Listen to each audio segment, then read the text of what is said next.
Good evening, everyone. It's now 6 o'clock, July 9th, and this is the regularly scheduled meeting of the Zoning Board of Appeals. Would you please stand for the Pledge of Allegiance?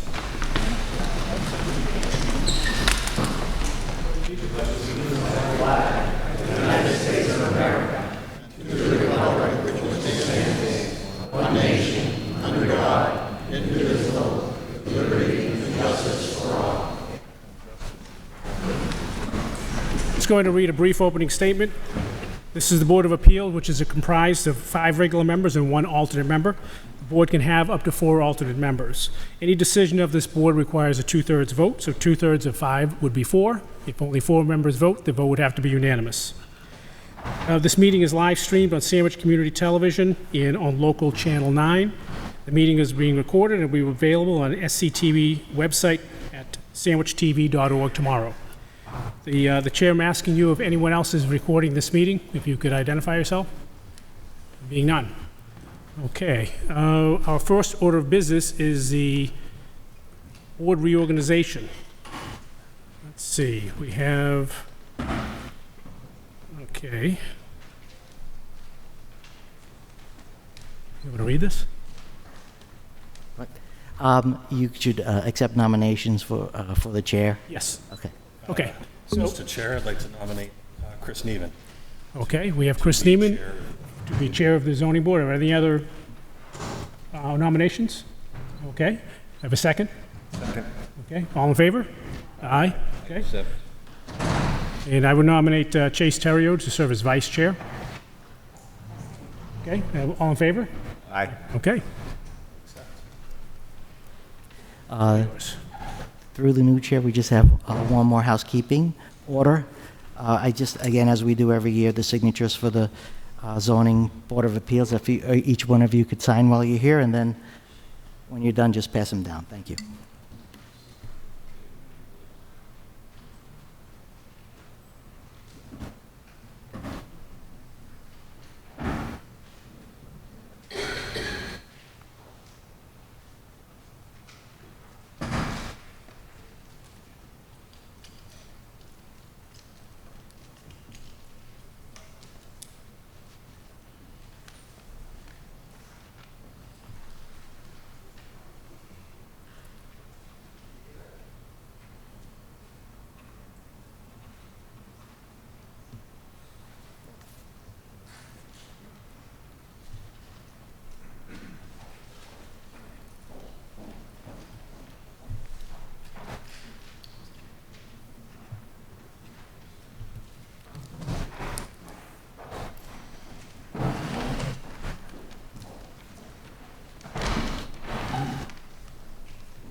Next on the agenda tonight is review and approval of the minutes of the June 25th meeting. Can I get a motion to approve?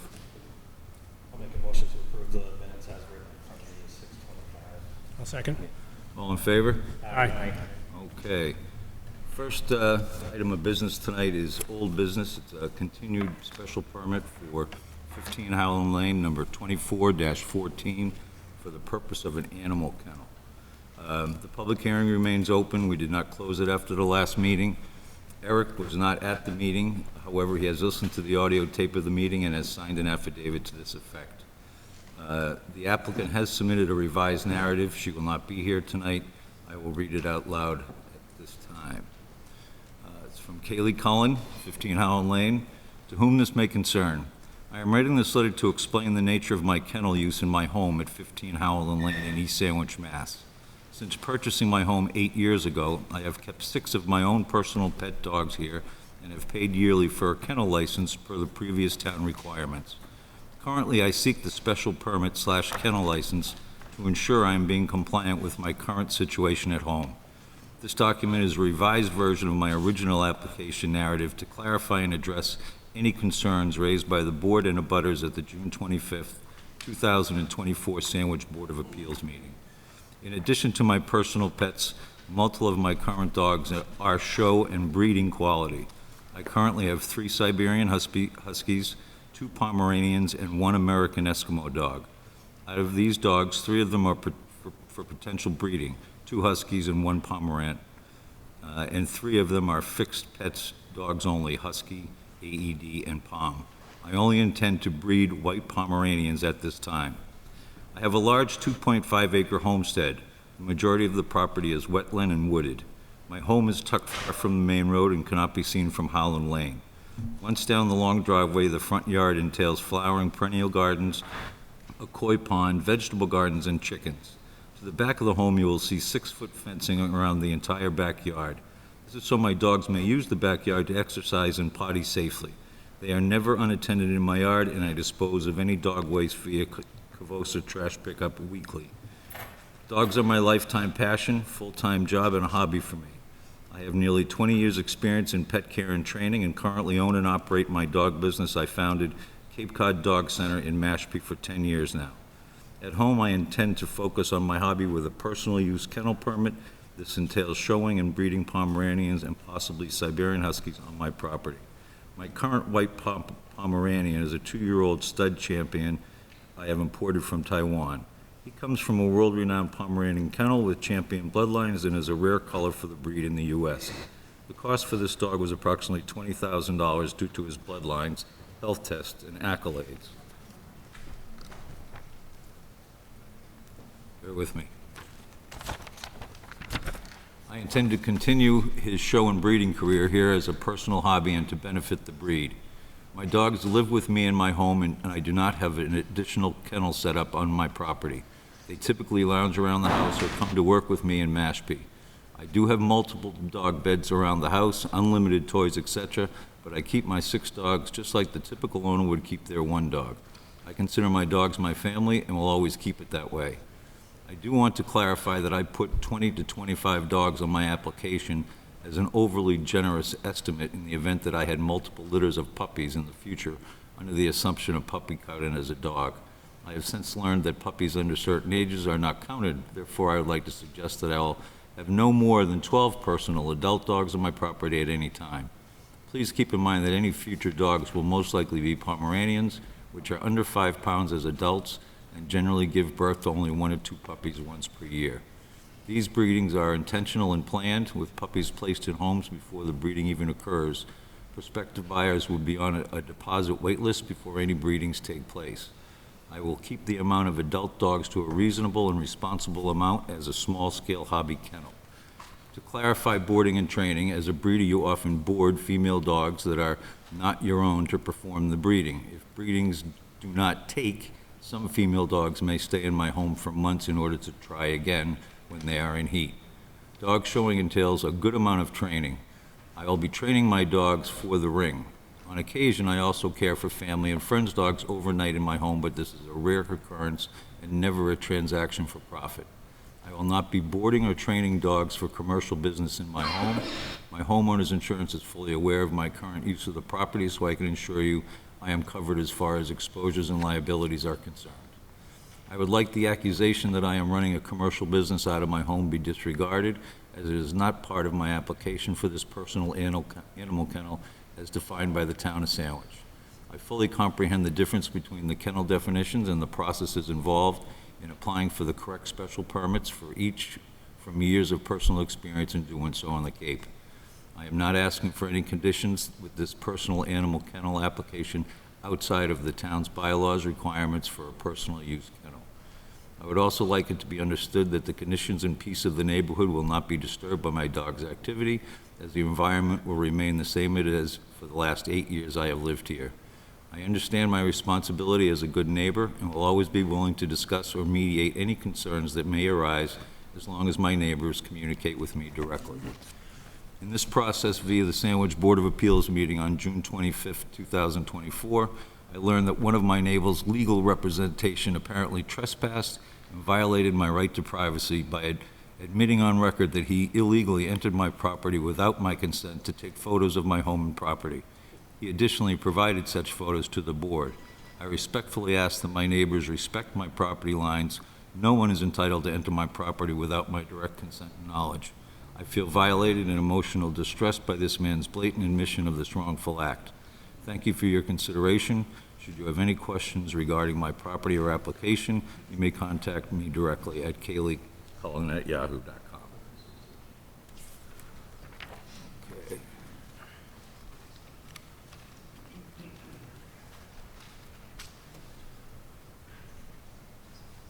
Oh. I have to read Brendan's memo. We have one memo from Brendan Brides, Building Commissioner. It appears that the applicant meets the requirements for a personal kennel. In accordance with the bylaw, the sale of any dogs resulting from breeding cannot be to wholesalers, but rather to private individuals only. The applicant is not present. Does anybody on the board have any comments? No comments from the board. I don't think we need to open it up to the public again because we spent an hour on it at the last meeting, and the arguments were no different than one after the other. But a gentleman did speak to me earlier and he said he had something else to say. If you'd like to make a comment, could you please come forward to the lectern, sign in, and tell us your name and speak directly into the microphone, please. Yeah, thank you. Whoa. My name is Rick Walters. I live at 19 Howland Lane. My property abuts Kaylee Cullen's property. I'm about 200 feet apart. So, needless to say, my concern would be noise pollution. What concerns me is, in her letter, she indicates that the amount of adult dogs will be kept at a reasonable and responsible amount. I'd like that to be specific moving forward. A couple of other questions is, do the bylaws allow her to build another structure, which could be considered a kennel? It's my understanding from the bylaws that noise pollution within 200 feet of a boundary line is not permitted.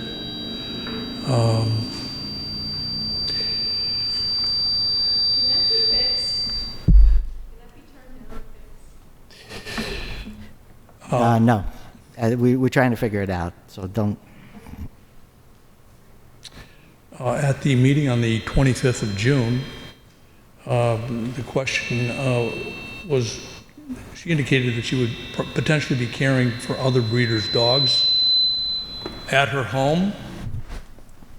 I believe it was, she had agreed not to do that. She also indicated that she would potentially be boarding dogs of family and friends overnight, which she also agreed that she would not do. Thank you.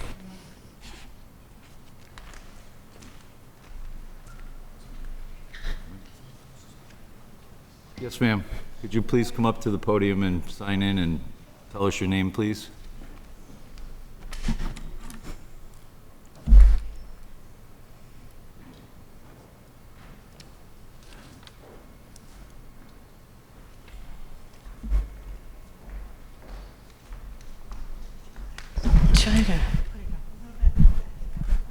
Back it out a little bit. I have a plenty loud voice, so I'll stay back. Thank you very much for the opportunity to comment a second time regarding this application for our neighbor for the special permit to establish the personal animal kennel on her property, which is adjacent to ours. As stated in her application, Ms. Cullen asks for a special permit to house 20 to 25 dogs on her property.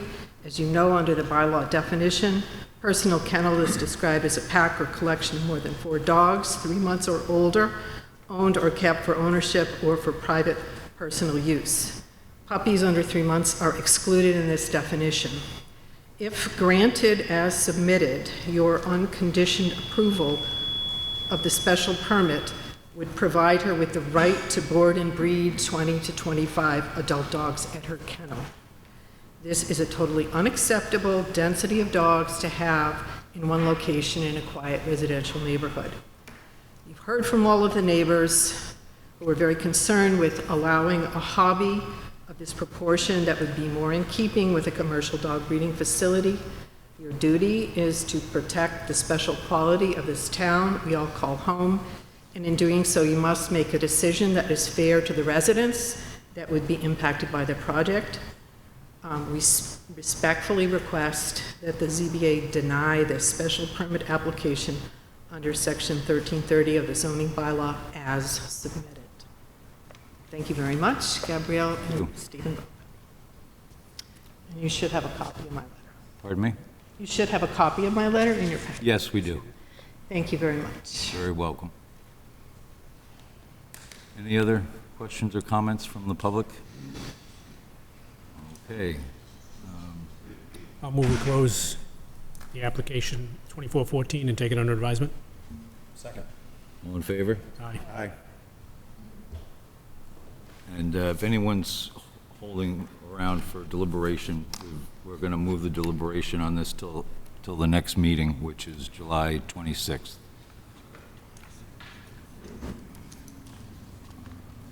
Okay. Next item is new business, number 24-15, Village Green Comprehensive Permit, -NSG Village Green -1 LLC. Yeah, Mr. Chair, Yes, sir. I'm going to recuse myself. Oh, that's right, I'm sorry. Eric will be recusing himself from this permit.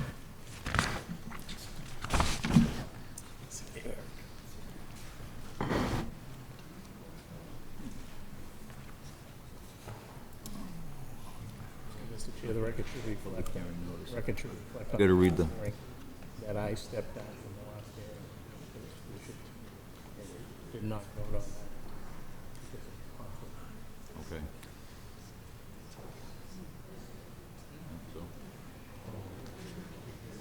Yep. All right, Town of Sandwich public hearing notice. The Sandwich Board of Appeals will hold a public hearing to consider the comprehensive permit application with waivers of NSG Village Green -1 LLC applicant and Route 130 Land Development LLC and Ruhan and Stinson Realty Trust property owners under MGL Chapter 40B for property located at 68, 74, 76, and 78 Route 130 and 55 Pimlico Pond Road, Sandwich, Mass. Assessors Map 11, parcels 241, 271, 267, 268, and Map 12, parcel 319, for the purpose of developing 144 units of affordable rental housing, including ancillary infrastructure, including a 4.8 megawatt energy system, controlled environment, agricultural building, wastewater and stormwater systems. The public hearing will be held on July 9th, 2024 at Sandwich Town Hall, 130 Main Street, Sandwich, Mass. at 6 p.m. The public information can be viewed at the Planning and Development Office. And we have comment letters from several other boards. I move we open 2415. Second. All in favor? Aye. All right. First memo is from the Planning Board.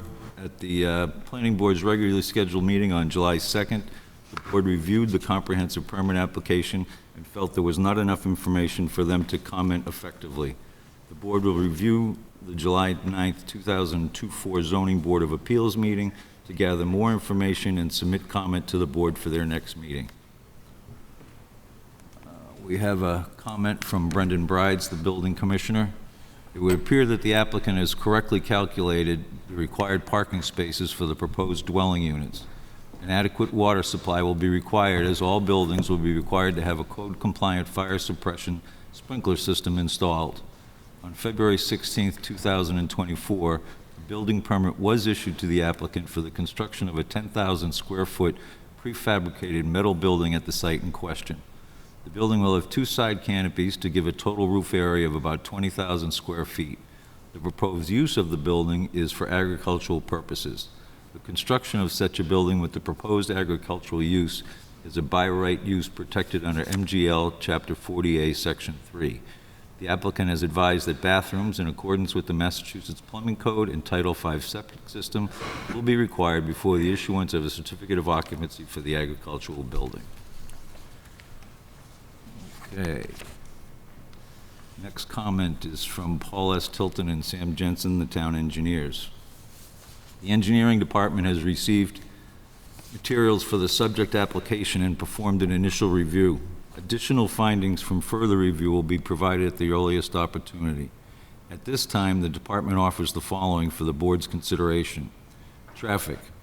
Route 130 experiences high traffic volumes, particularly in the busy summer season, and safety impacts from the added traffic at the site drives are concerned. It is recommended that the applicant's engineer conduct a traffic study to evaluate traffic impacts and appropriate mitigation measures. Based on experience from previous proposals for this location, it is possible that safety modifications to Route 130 may be warranted.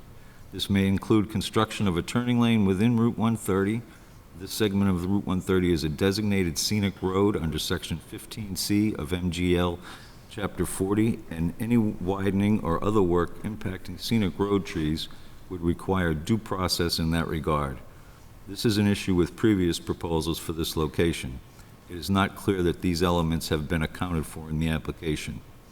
The proposed site drive from Route 130 includes access road stubs directed toward adjacent property to the north, parcel 11-241.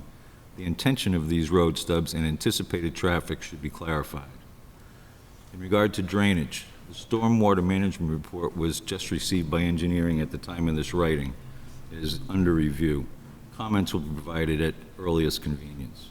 The site development plans indicate that portions of the proposed drainage system will rely on subsurface infiltration with minimal pretreatment for fine-grained sediment. Infiltration systems are vulnerable to clogging, particularly subsurface infiltration subject to fine-grained sediment load. These systems are proposed to be located immediately adjacent to abutting property, parcel 11-245, and if these should fail, downslope abutting property may be negatively impacted. General comments. The existing conditions plans do not depict existing infrastructure and clearing limits on the site. These should be shown and described. A portion of a proposed 70-foot wide utility easement corridor appears to extend across a portion of parcel 12-320, which is not listed in the application as a project parcel. This appears to be a proposed easement that would be created as part of this project. This should be clarified. The proposed A&R plan for Lot 4, dated December 8, 2023, was reviewed for conformance to the Planning Board Subdivision Rules and Regulations, Section 3.A, submission of approval not required plans, and the following was noted. 3.A.2 requires the plan include the name of all owners abutting the land as established from the most recent tax list. Direct abutting parcel 11-236, boundary and owner information appears to be missing.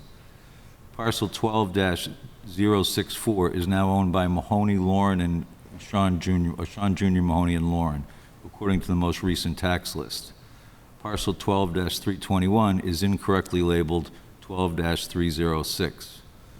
3.A.2.K requires that the plan be at scale of 1 inch equals 40 feet. The plan was prepared at a scale of 1 inch equals 50 feet, and a waiver has been requested. 3.A.2.M requires that the plan shall show the location of public and private wells and septic systems on all abutting properties. The plan does not provide this information, and a waiver has been requested. Please contact engineering with any further questions. Okay. The next memo is from Dave DeCanto, Director of National Resources. The Conservation Commission comments for 76 Route 130, Village Green, Forestdale, Mass. It appears this is not within the jurisdiction of the Commission under the Wetlands Protection Act and the Town of Sandwich Wetlands Bylaw. Okay, that's the end of the comment letters. Just one quick note. I know a lot of you just couldn't wait to get here this evening. The way this is going to work is this is a process, not an event. We're here tonight to open this special permit. It's not going to be closed this evening.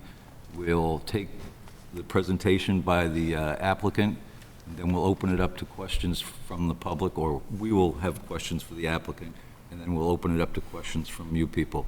If you could just, when you have a question, just let me acknowledge you, come up, sign in, and give us your name for the record. And just, again, try to be concise, polite, and not repetitive.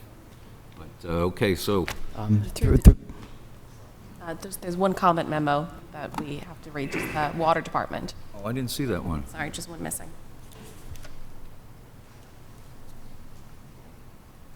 I'm sorry, hold on.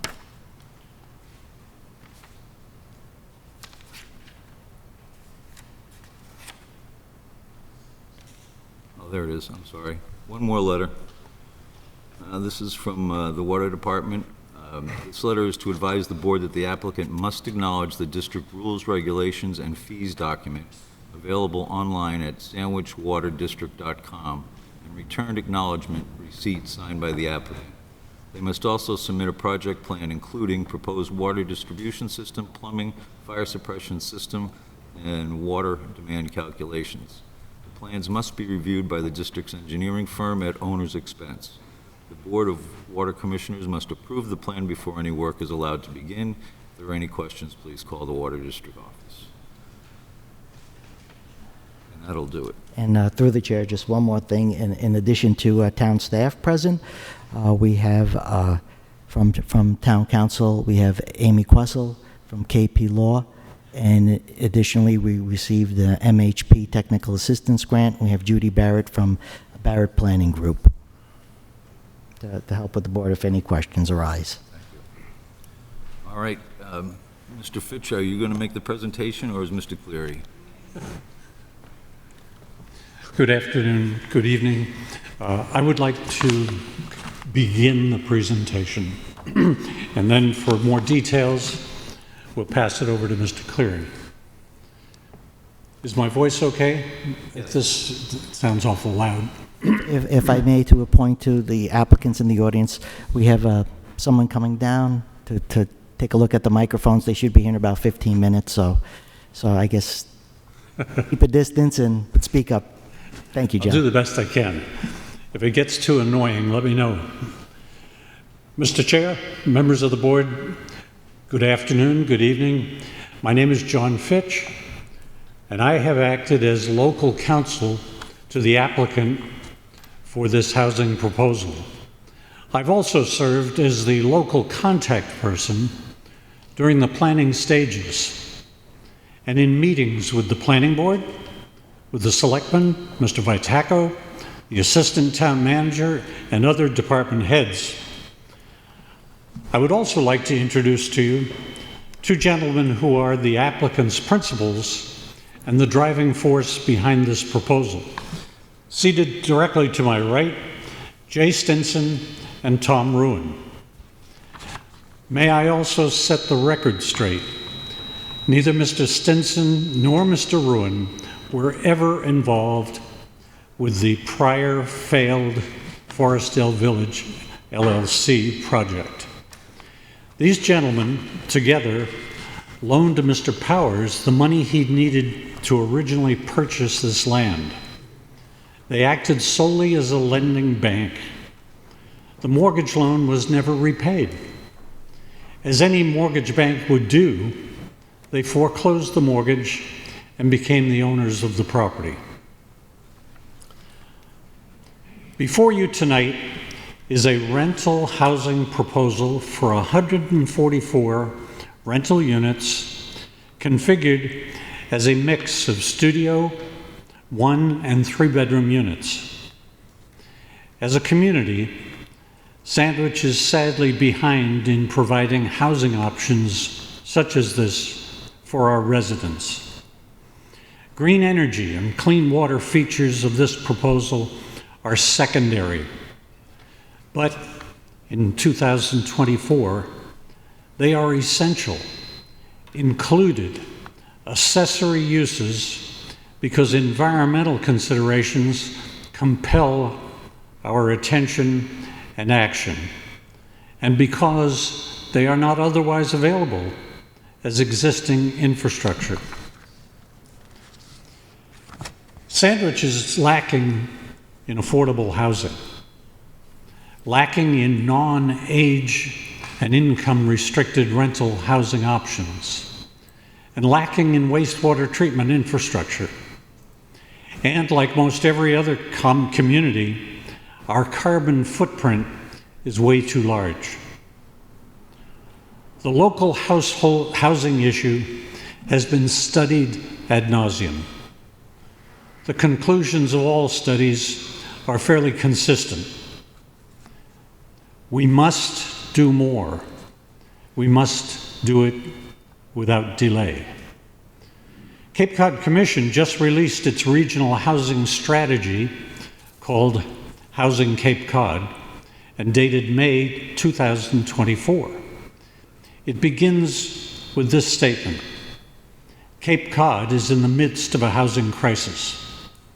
The region must take action to ensure more affordable, attainable, and diverse housing opportunities.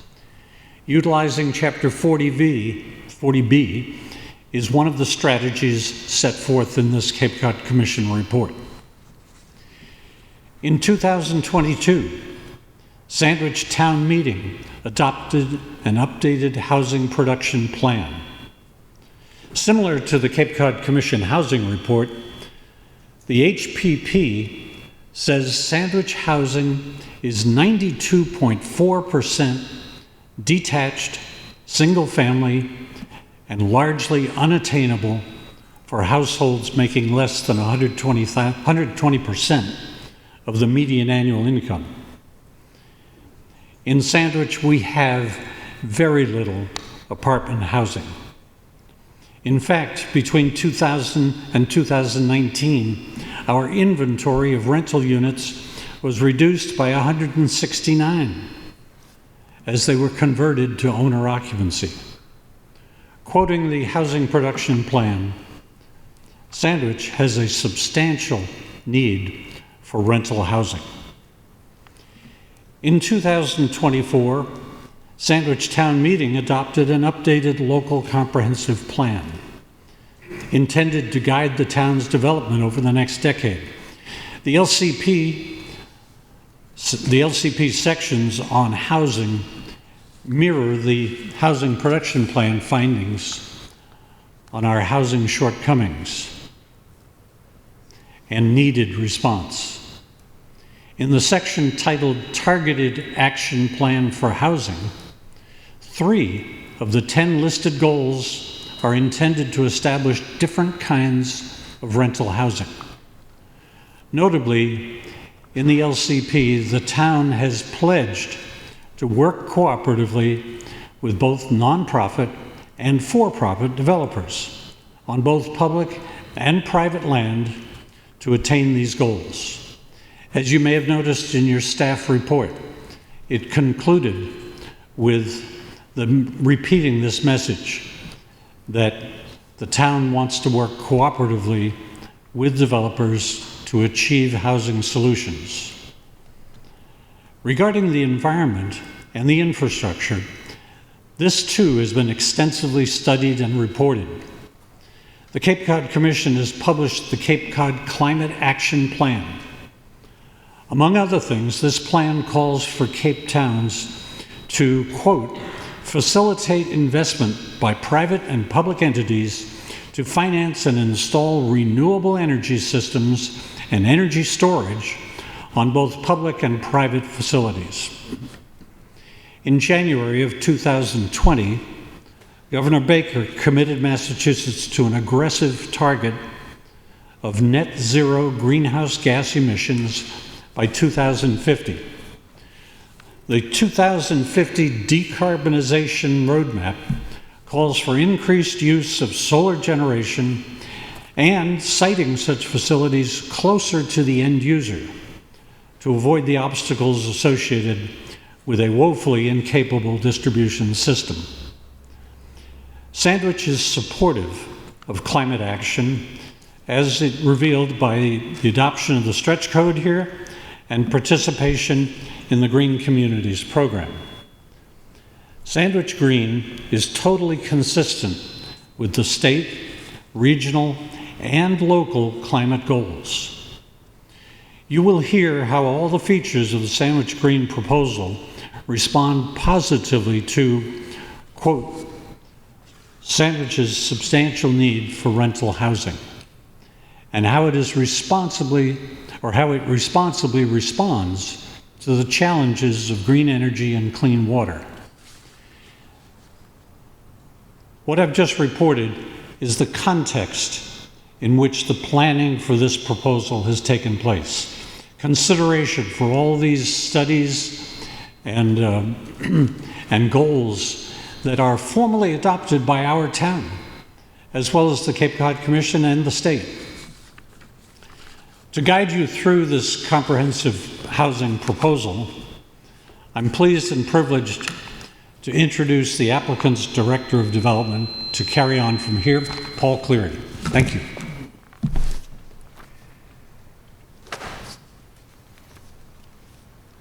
Good evening. Good evening. I have a couple of display boards here that are not part of the filing. I do have them on a memory stick if you think that'd be helpful by putting them up.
So that is the cover page from our civil engineering details.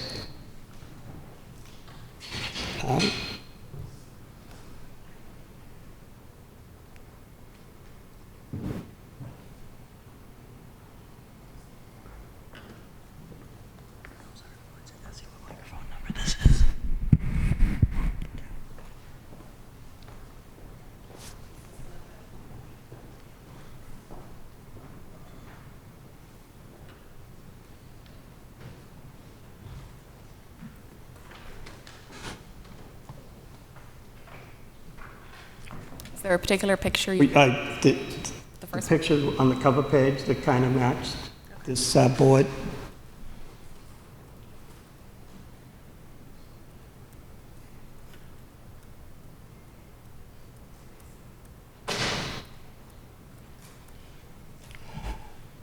So here is the layout of our proposed plan.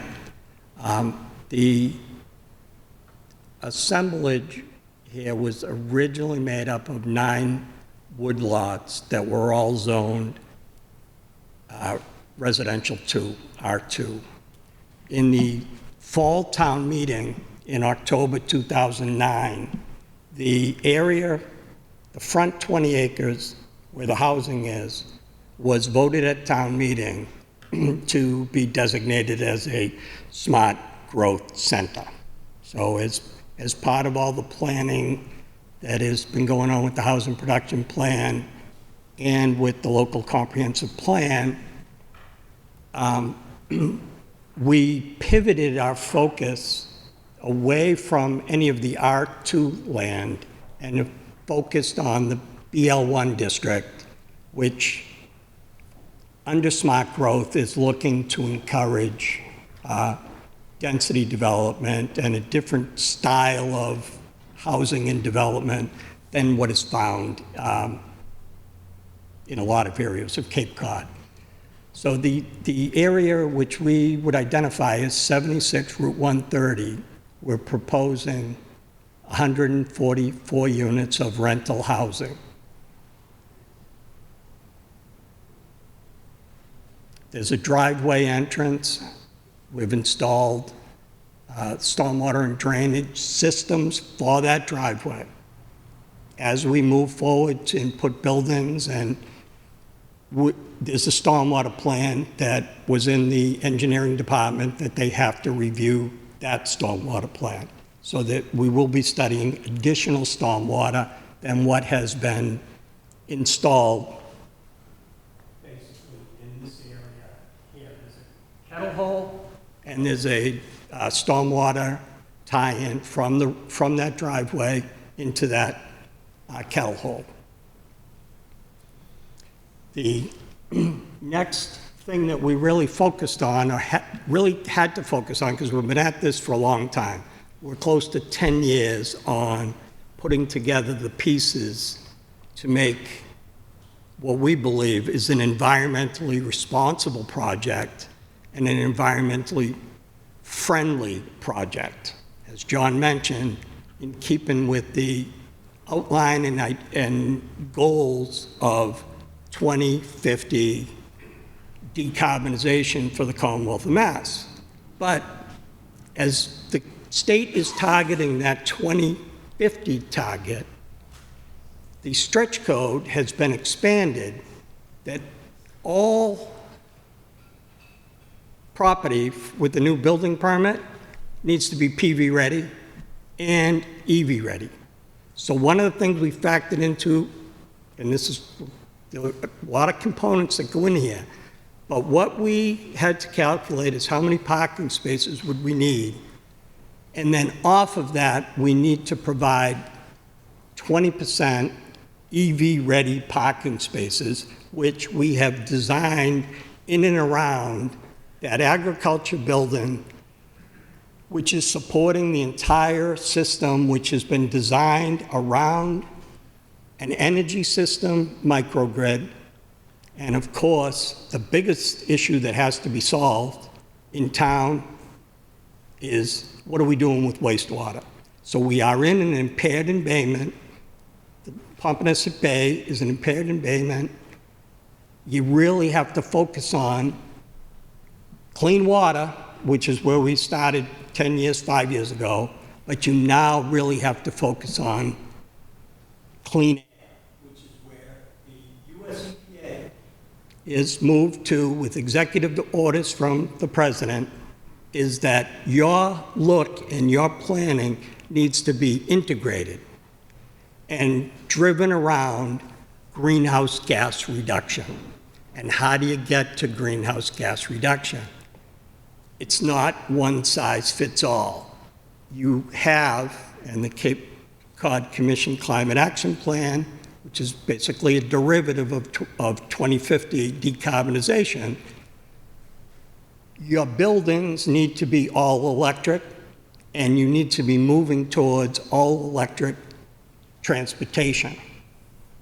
And then the piece that pulls it all together is on-site generation and storage. So most areas of the country can just focus on those three issues: buildings, transportation, and renewable energy power. We here have also focused on renewable water systems and tied all of water, the water treatment system, the renewable energy system, the traffic, and the housing are all being thought integrated collectively as it revolves around how do we deal with the environmental problems that, one, are facing the world, but how do they impact us from a climate action front here on Cape Cod?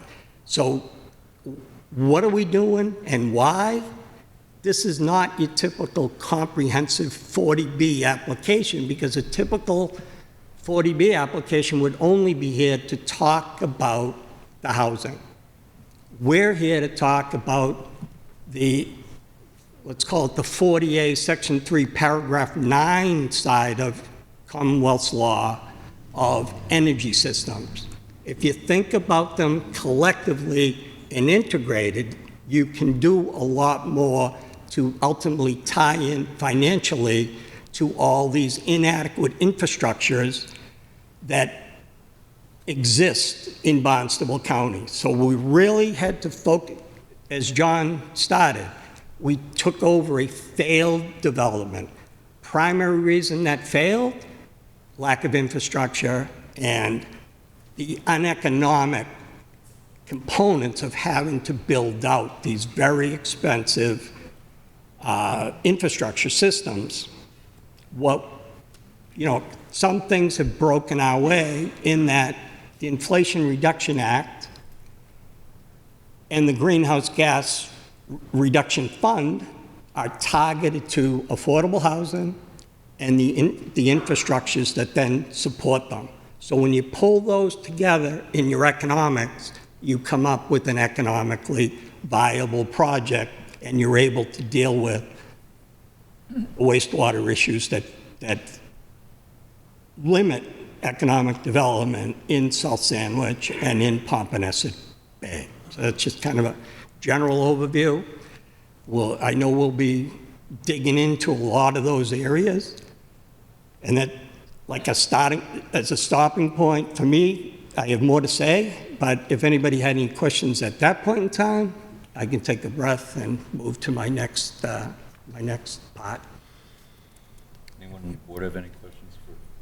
Just one question regarding the solar. Is your anticipation that this solar field will provide all the energy needs of the development?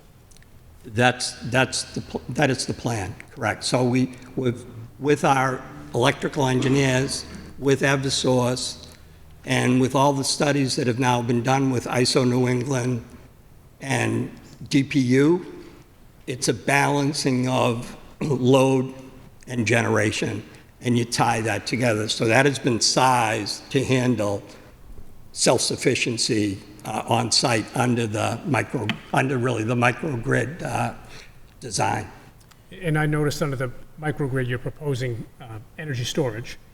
Energy storage also, yeah. So do you anticipate releasing some of that energy to the grid at certain times or not? I'm sorry, what's that? Plan on releasing some of that energy to the grid at certain times, or is it going to remain on site for the development?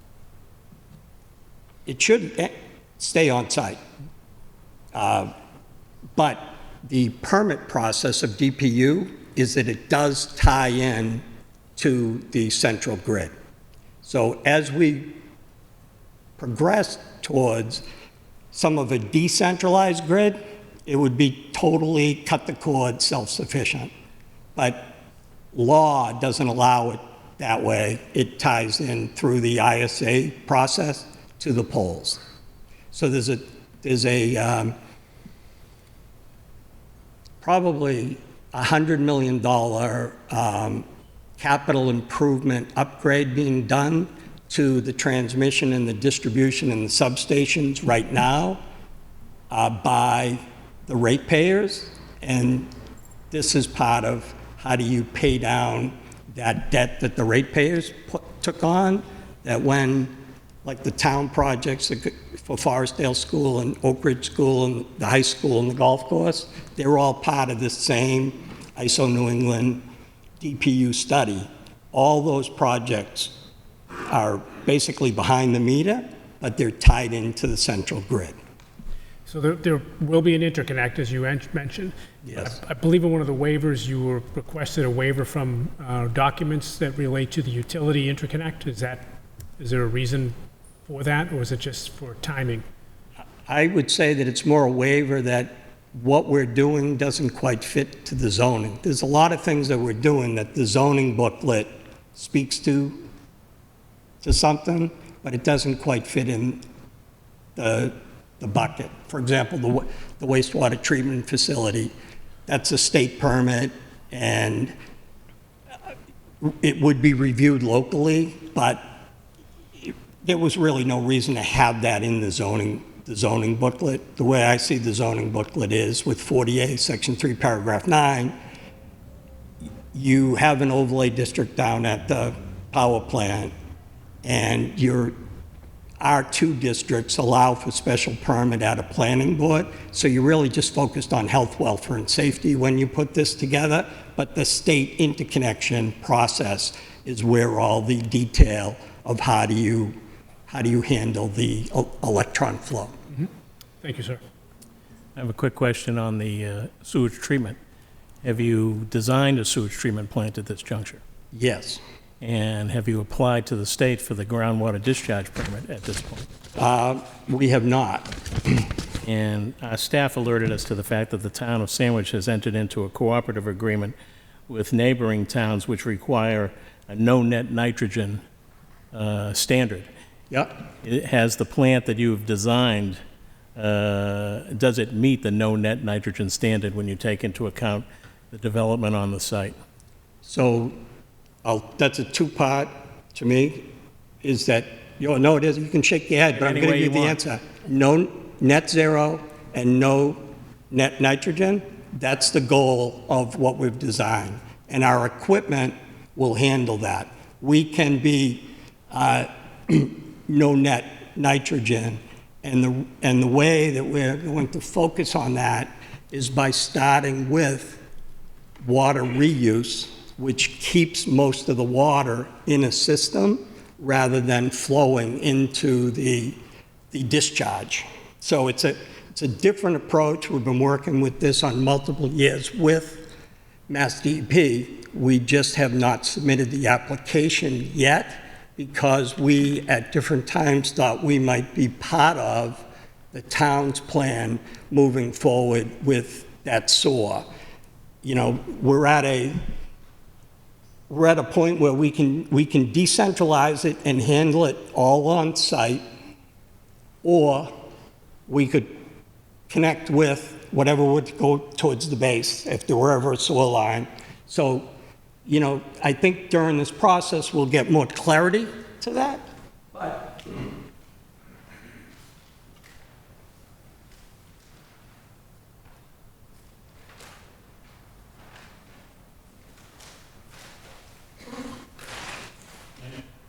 sorry, this is definitely not in the material, so I'll get this to you right off the website.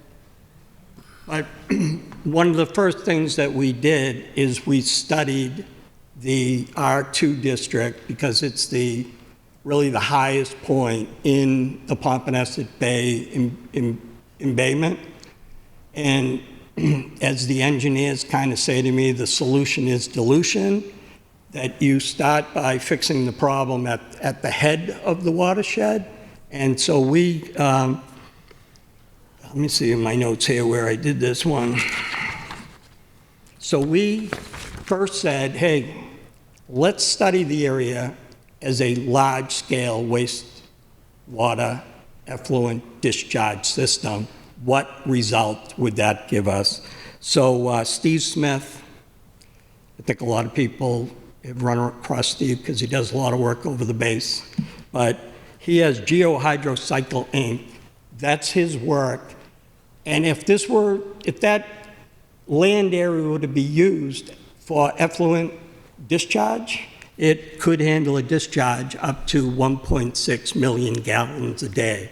So when our 144 units are designing a system for 20,000 gallons today, or the full site 40,000 gallons per day, it's really just a small increment of what could be discharged in that area respectfully to the embayment and the total discharge limits on nitrogen.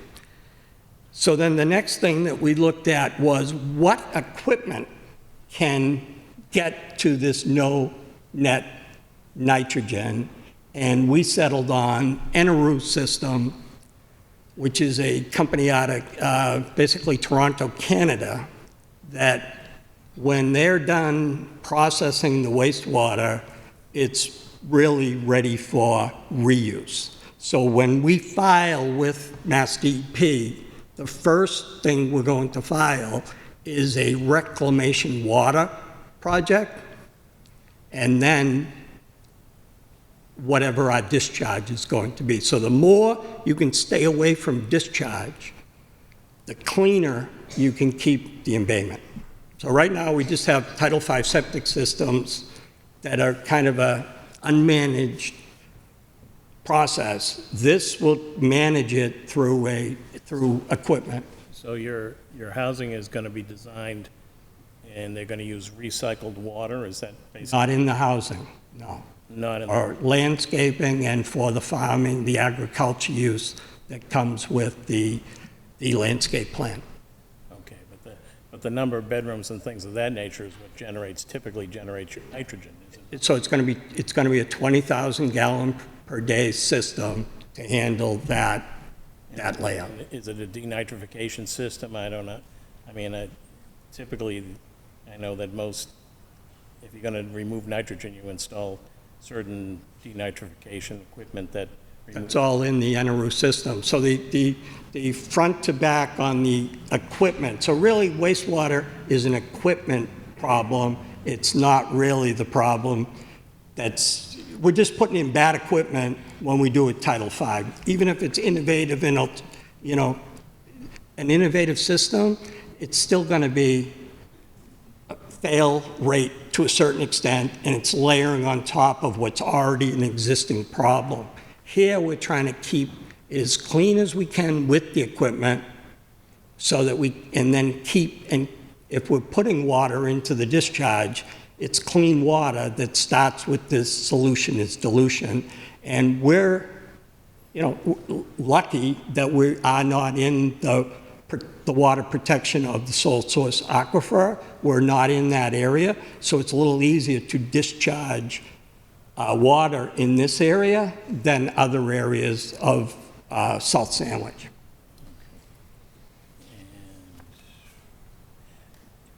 And we're also advised that the town of Mashpee may have public water supply wells down gradient. Right, so this report that we have here speaks to all of that and ultimately says you can discharge 1.6 million gallons per day. So no one, I think Ralph has seen that report, but it was just kind of like, buried in work as we've worked over the past 3-4 years. But it's not really something that we've filed for the permit with Mass DEP, but we have the preliminary report of how this will work. And then our equipment that we're using is going to be studied by the Mass Alternative Septic System Test Center on referral by Mass DEP. So will your engineering firm then, before construction begins and after you've got your discharge permit approved by the Commonwealth, certify that it meets the standards that have to be met in this area? It'll certify to that, but then also in that report, there'll be an ongoing monitoring and managing of, at the end of the equipment pipe, you're measuring that water, if not daily, monthly, so that you're seeing that the equipment is actually performing to the water quality that we're held to. And I think these are key questions in that. I say, I just like the fact that I go into my bathroom and that little silver thing and I flush it and it goes somewhere. I didn't really want to know this much about wastewater, but when you start to see how important it is, you actually get kind of exciting when you find equipment that can help the greater community solve for this massive problem. And we've found a way to do it in an economic way, not these ridiculous prices that we heard from companies like 10 years ago. Like, 20 million has become 2 million over time. So sometimes you get lucky that, call it Moore's Law. As the equipment gets better, the pricing actually comes down, and that's a better project today than it was 3 years ago, and it's certainly a better project than it was in 2009 when it was approved the way it was approved, and I will bet that the equipment is going to get better as we advance to the building permits. When I was going through the plans, and it's difficult to read plans on an iPad or on a phone. Yes. And where is the sewage treatment facility actually located? So I'll go back here. So this is really the hub building. This area right here, this 10,000 square foot building, ultimately the equipment that we need to manage the property, the wastewater facility, the data that's in there, the agriculture component of this is all running through that building. Okay, but I did notice on your plans that some of your leach fields, if not all of your leach fields, were underneath parking lots. Is that correct?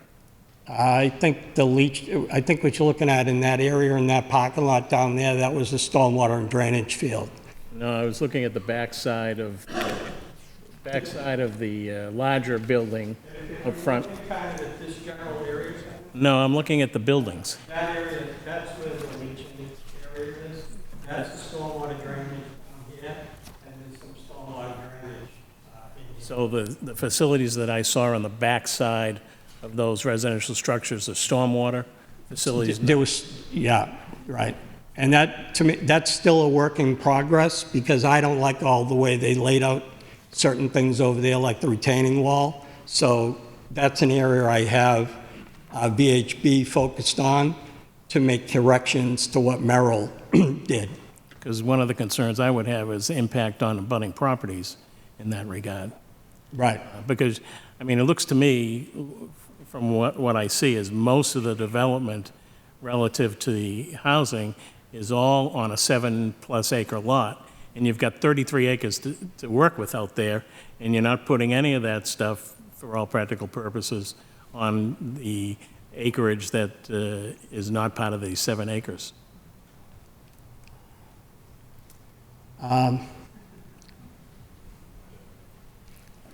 I'd be concerned about buffers for the neighbors and things of that. Yeah, I agree. But I would say that we had a proposal 3 or 4 years ago where the money, the financial people who like to lend money, who pointed to that area up in the corner near the pond, and we outlined and submitted with Mass Housing Partnership for 240 units of typical housing there.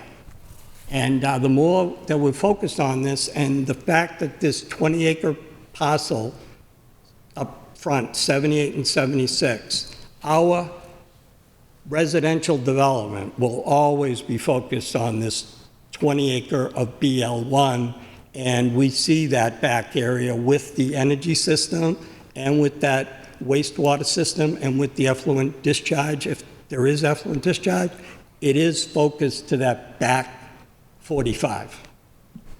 So there's 65 acres, 45 of it is R2, and this front area, this business district that is basically behind the Shell station, has been smart growth rezoned by town meeting, so we're trying to focus up there in our development.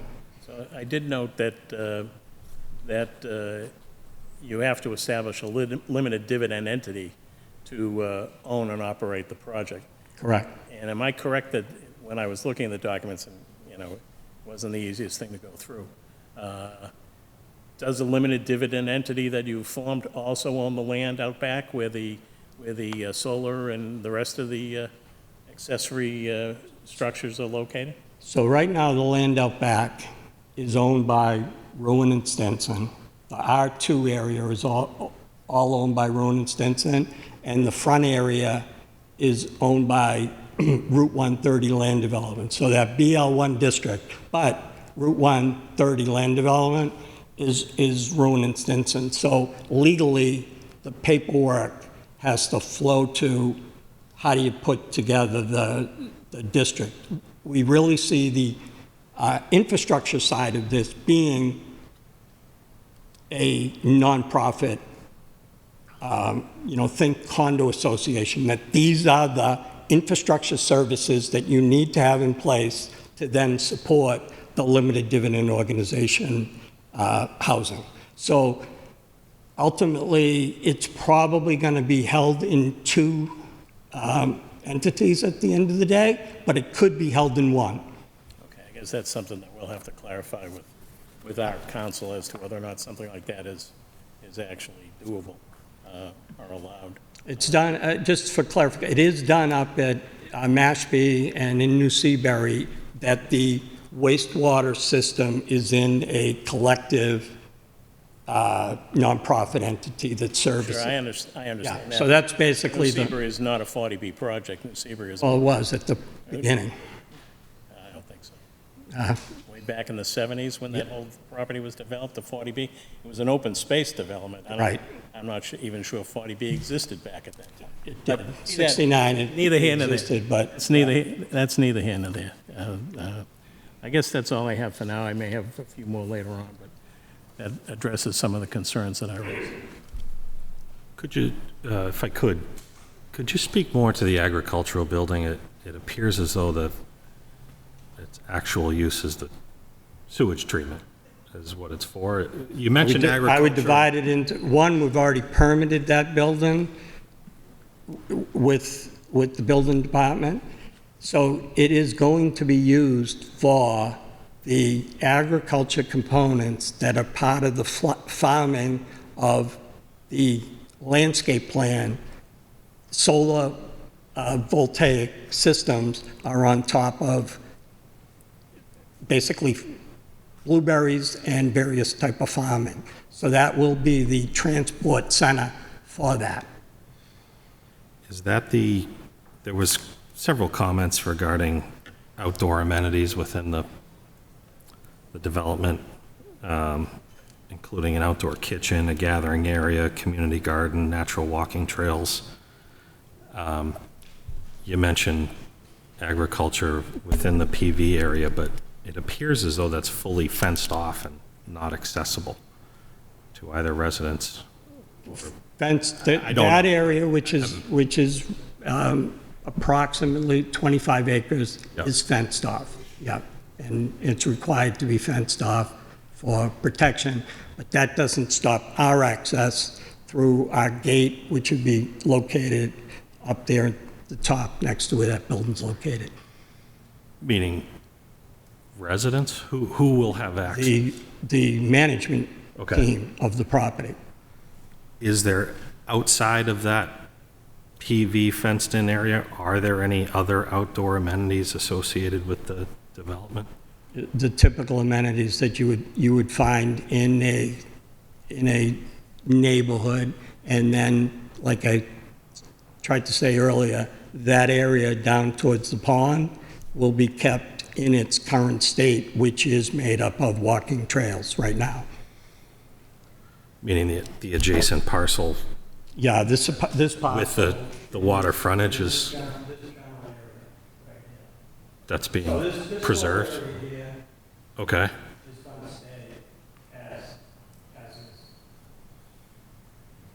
What's the percentage of that so-called open space relative to the entire? That is about 12 acres out of the 65 acres.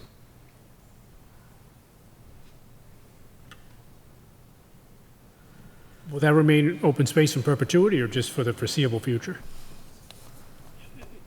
For the foreseeable future. Our focus is, and you can see my hair's gray, I don't expect to be here when that project is finished in that front 20 acres.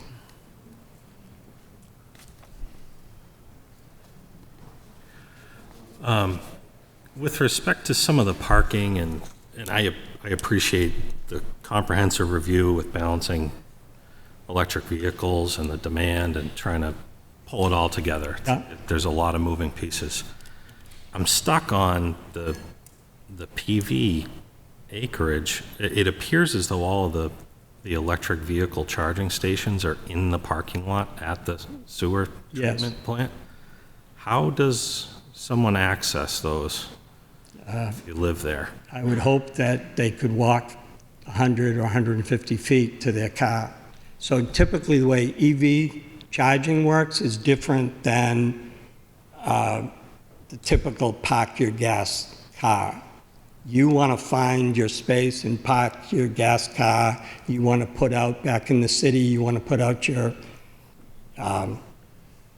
barrel and save your space when you're done shoveling.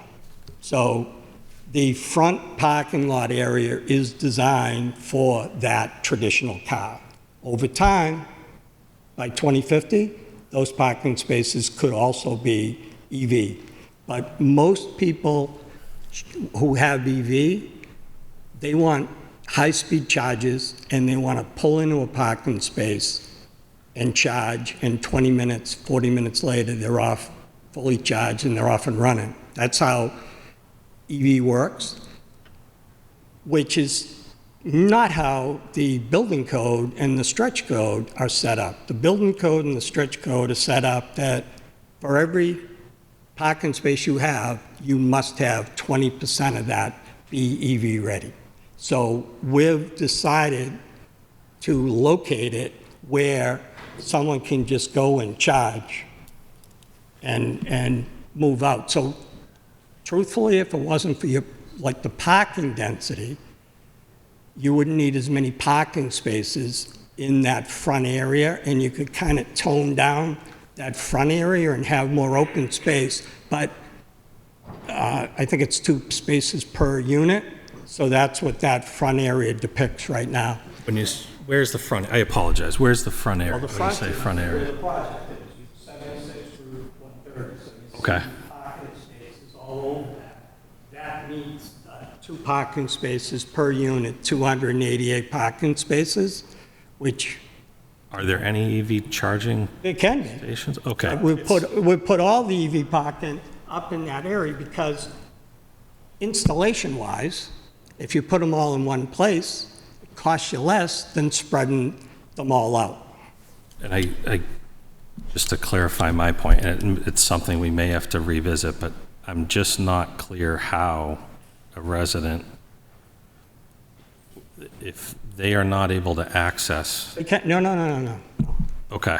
The gate is here around the solar. That's all. The only part that has to be fenced is the solar part.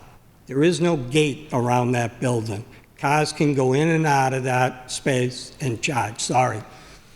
The plan set I have, the gates at the entrance to the parking lot, so Okay. we need to clarify that. Yeah, there should not be a gate right Okay. at that point. We got to check on that. And then, again, maybe that will resolve it, but for me, the other question of parking in general and number of spaces and the 20%, again, I applaud the effort. I was having a difficult time understanding the parking calculations and what's actually proposed here. If I'm reading this correctly, total planned parking spaces is 442. Is that an accurate understanding?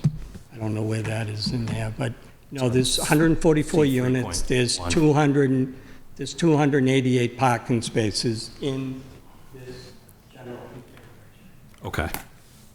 which is 2 per. Now, as we work, it may turn out to be 1.5, and there'll be less parking and better green and better open space. But what we came in with is, hey, we got to meet the parking standard, which I think in Brendan's letter, it says, hey, it looks like they met the parking standard.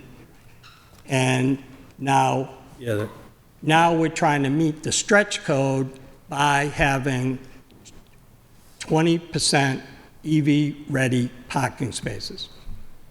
I think we should revisit both what's shown on the plan, because I counted them and there's only 215 shown. There's some under building 6. For the life of me, I couldn't get the parking numbers to work out. And then are we actually meeting the need? And then what's 20% of that? I think we need to revisit Yeah, that's part of what, numbers. that's part of the location, process, is access. you. Yes, Right. okay. Yeah. It wasn't, I couldn't make sense of it based on what we had. Yeah, and I appreciate what you said about we're trying to balance. One of the things we're trying to balance, which is totally new as you do this, is that these HVA systems and the water systems are now 100% electric. So those buildings are zero emissions buildings. We're trying to get transportation to zero emissions transportation by at least thinking of how do you put these EV systems in, and then you then balance it with how much generation do you need on site to pull the priorities together of US EPA through the Biden administration into that 2050. Because when you take the housing and you take the transportation, that's like 92, 93% of Cape Cod's greenhouse gases. So if you don't dig in to the building, dig into the transportation, and then dig into how do you self-generate, and then, like we said, we really dug into how do we handle the Pompanesett Bay watershed issues. So there's really at least 4 infrastructures that you're kind of juggling, because I now look at those heating,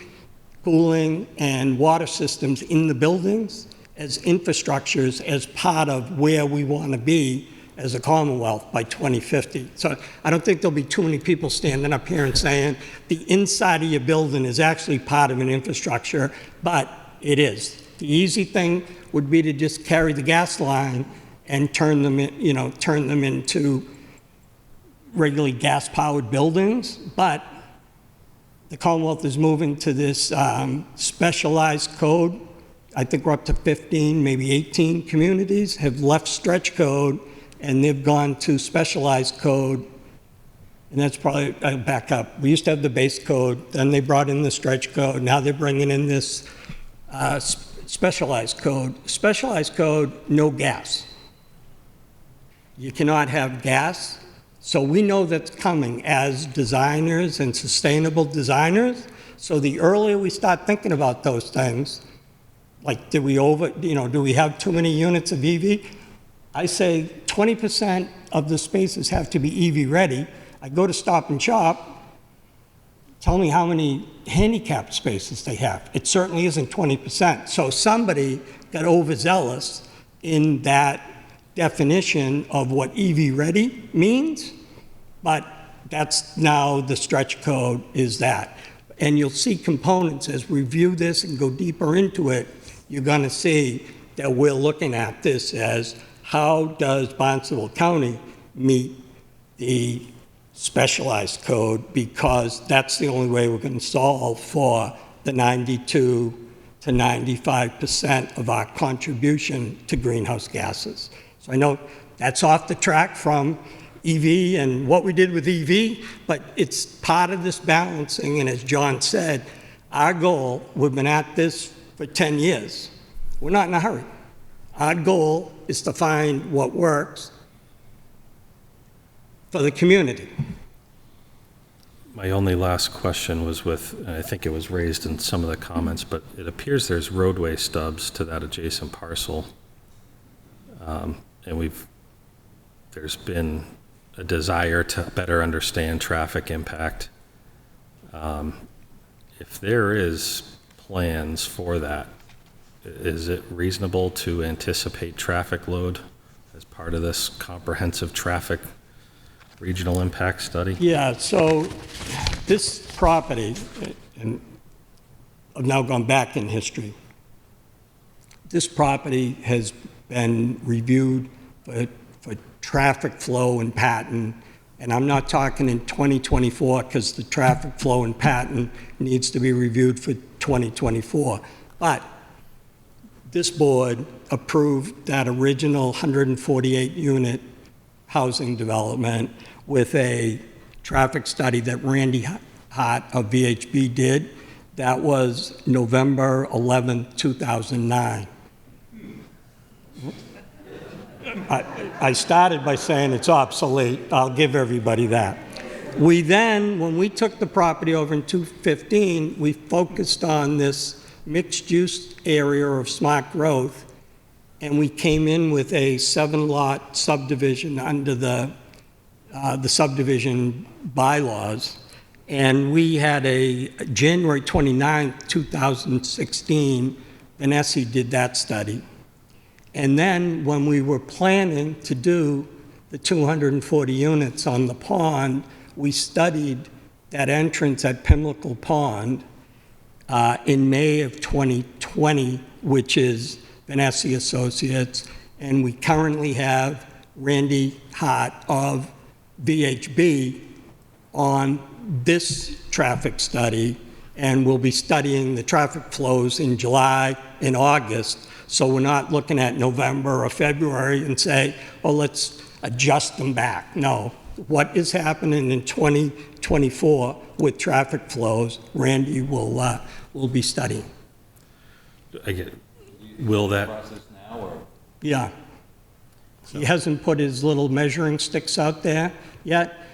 What he's been studying is basically the conclusions of all three of those studies. We have some intersections that are substandard. You know, Snake Pond Road is one that everybody hears about, and the timing of the light at Snake Pond Road. But then as you go farther up the road, Forestdale School and Quaker Meeting House, that was identified. I'm pretty sure the town is doing something to try to alleviate and fix there. The Katuitt Road and Quaker Meeting is an intersection, and then you go up to that crazy intersection at Katuitt Road and Route 130, and then up to the light at Jan Sebastian. Those are the impact, and they all get probably substandard grades in those infrastructures, which then leads to the comment, or I think the comment in the report is, we're studying traffic. What about turning lane? What about other types of traffic mitigation measures that you're going to take that all have to be studied and be part of this project and permit? So then realistically, you wouldn't be looking for us to make a decision until that's complete?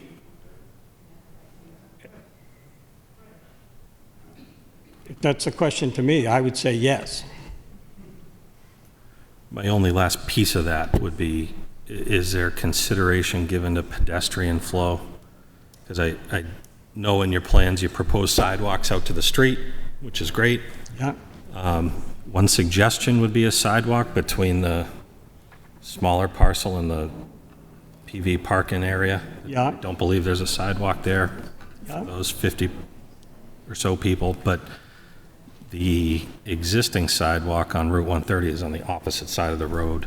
Yes. Particularly with that many people being in proximity to the pond, I think there should be some consideration to pedestrian path of access and how that's going to be. Yeah, and somewhere buried in your starting point and all the stuff I then introduced, those curb cuts were lined up around how do you access both the south and the north. Back in 15 and 16, we had Ted Brovit Brovich Planning kind of planned for this area, and we've taken a lot of those plans and then, kind of like rolled them into our thought processes here.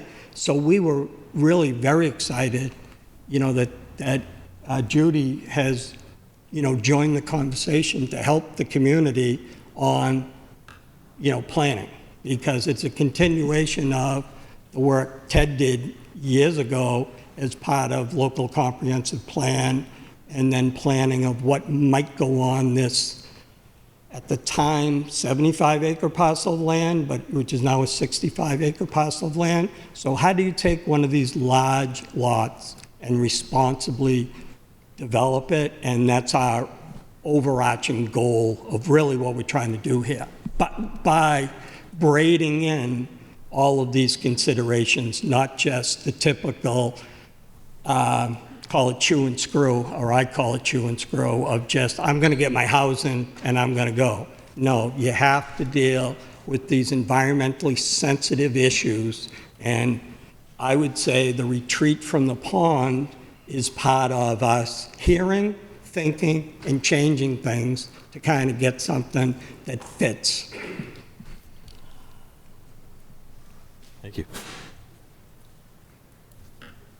I have a quick question. Maybe John's the one who can answer this.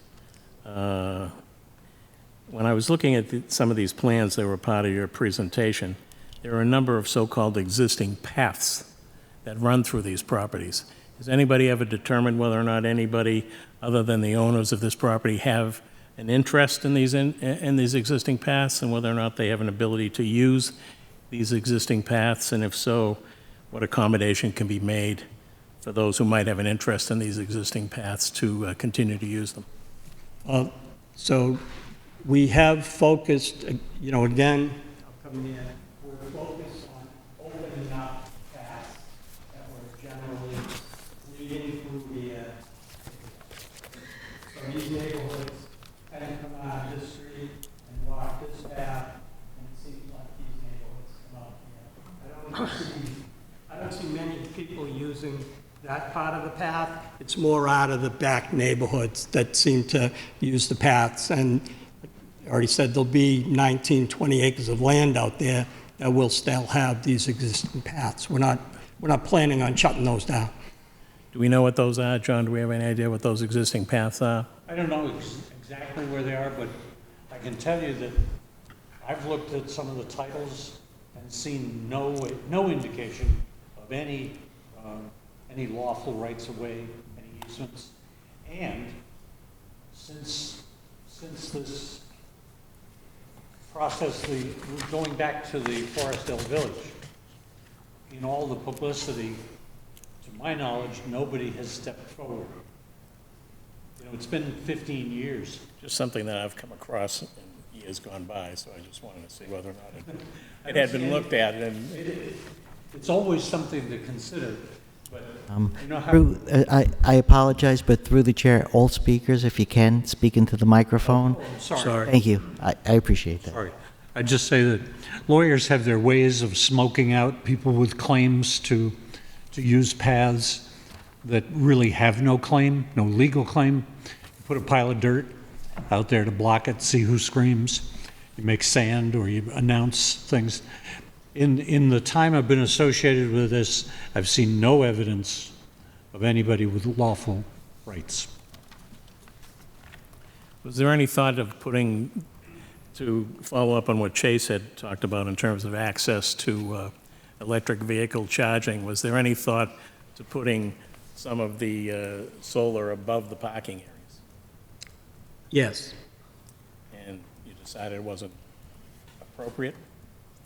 Or you chose not to do it? I would say when you file an interconnection with Eversource, you have to pick one area and stick with it. Okay, so because the R2 with the special permit from the planning board, we picked that. Since then, there's been some good zoning changes that allow for canopy on existing parking. So our longer-term goal would be to have more of the EV and more of the solar canopy in the area where closer to the residents.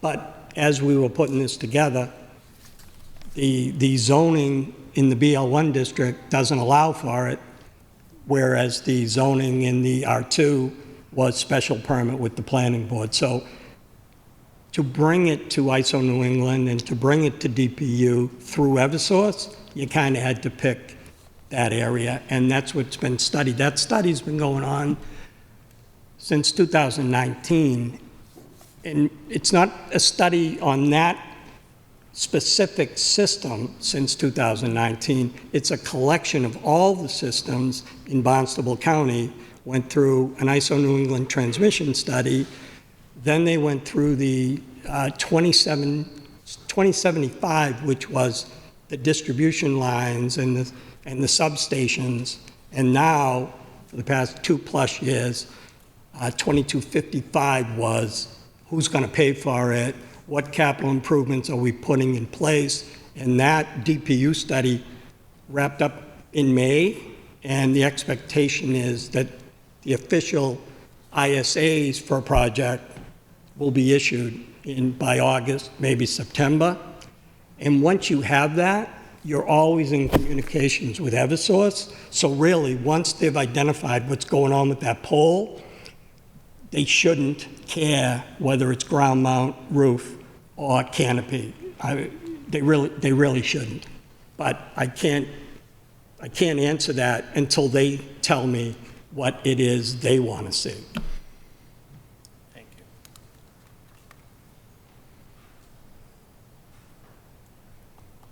Any other questions from the board or from Judy or Amy?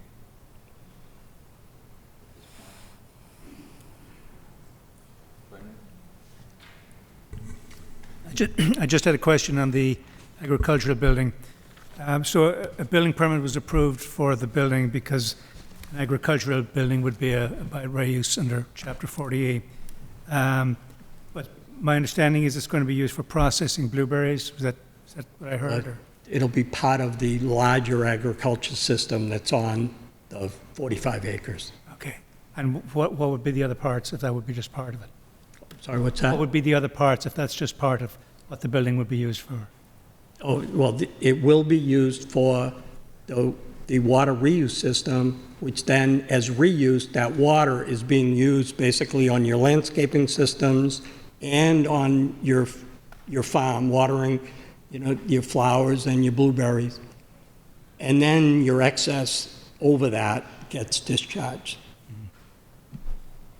There is a pretty firm definition of an agricultural building in accordance with the building code. I'm not sure if it fits under it, but it says, a structure designed and constructed to house farm implements, hay, grain, poultry, livestock, or other horticultural products. The structure shall not be a place of human habitation. So if it were not an agricultural building, I believe the applicant would have to come back to the board for approval of a non-agricultural building, if that's the case. And I would add to that in the 48 Section 3 section, the canopies to power and handle the agriculture and to handle the water that's being reused in the system are all part of 48 Section 3 also. So there, in that building is parts of this energy system, and we'll show you the layouts better. But, that permit was really just a shell of the steel in the roof. And now, as rightfully so left it, as we move to who are the actual end users inside that building, show me more. So that's part of show you more. And we're not, we've got a lot in here that we have to integrate into that. And part of it is, the main part of it is the agriculture. About a quarter of that building is the wastewater, and about a quarter of that building will be the microgrid energy system and the data that runs through the storage and runs through the buildings. So you have to put a system in place to balance the power and the water on this side. To go back to water, that purple pipe for reuse, has to be part of a connection to the housing.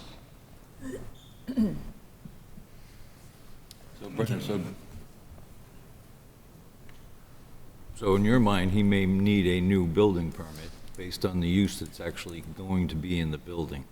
Well, it's been approved for as an agricultural building, and I know it's just a shell, but we approved it as a building, as a standalone building. What you do in there later, obviously, you'd come back and make an amendment to your permit. But it is approved as a building, as an agricultural building at this point. And anything which was quite clear, as Brendan was explaining to John, as we expand, change of use, that all has to be fit into zoning and fit into the building code as Brendan reviews it. So, you know, the one building was hard enough. Once we get to the energy systems inside the actual residential, that's a lot of, it's going to be a lot of work. Luckily, we've built the buildings in other communities in Massachusetts, so we have that resource to then help Brendan understand the full detailed plans of the new buildings that we're building for residential. So each of those, sooner or later, make their way through the building department, and they have to be built to state building code, which is why I bring up the stretch code, why I've brought up the specialized code that the state seems to be pushing towards, and basically, you know, following the 40A law. And whatever's required by the building department has to be structured in those buildings, both for the building permit and then ultimately for the occupancy permit. So there will be conditions on those buildings that you have to do this, this, and this before an occupancy permit is issued. But that's kind of standard conditions on almost any building plan. You said you're going to do this. Did you in fact do this? You better have, or I'm not giving you your occupancy permit. And just quickly, Brendan, if an applicant were to come in with a proposal for all the uses that they're intending, would that have been an allowed use, or would that not have been allowed? Other than an agricultural building, I believe they'd have to get a special permit for whatever their use, Okay, so depending on what their use would be. under normal circumstances, if an applicant came in for all those uses, it wouldn't have been an allowed use, it would have had a special permit for that. That would be correct. That would be a mixed use, I think, at that point. Thank you.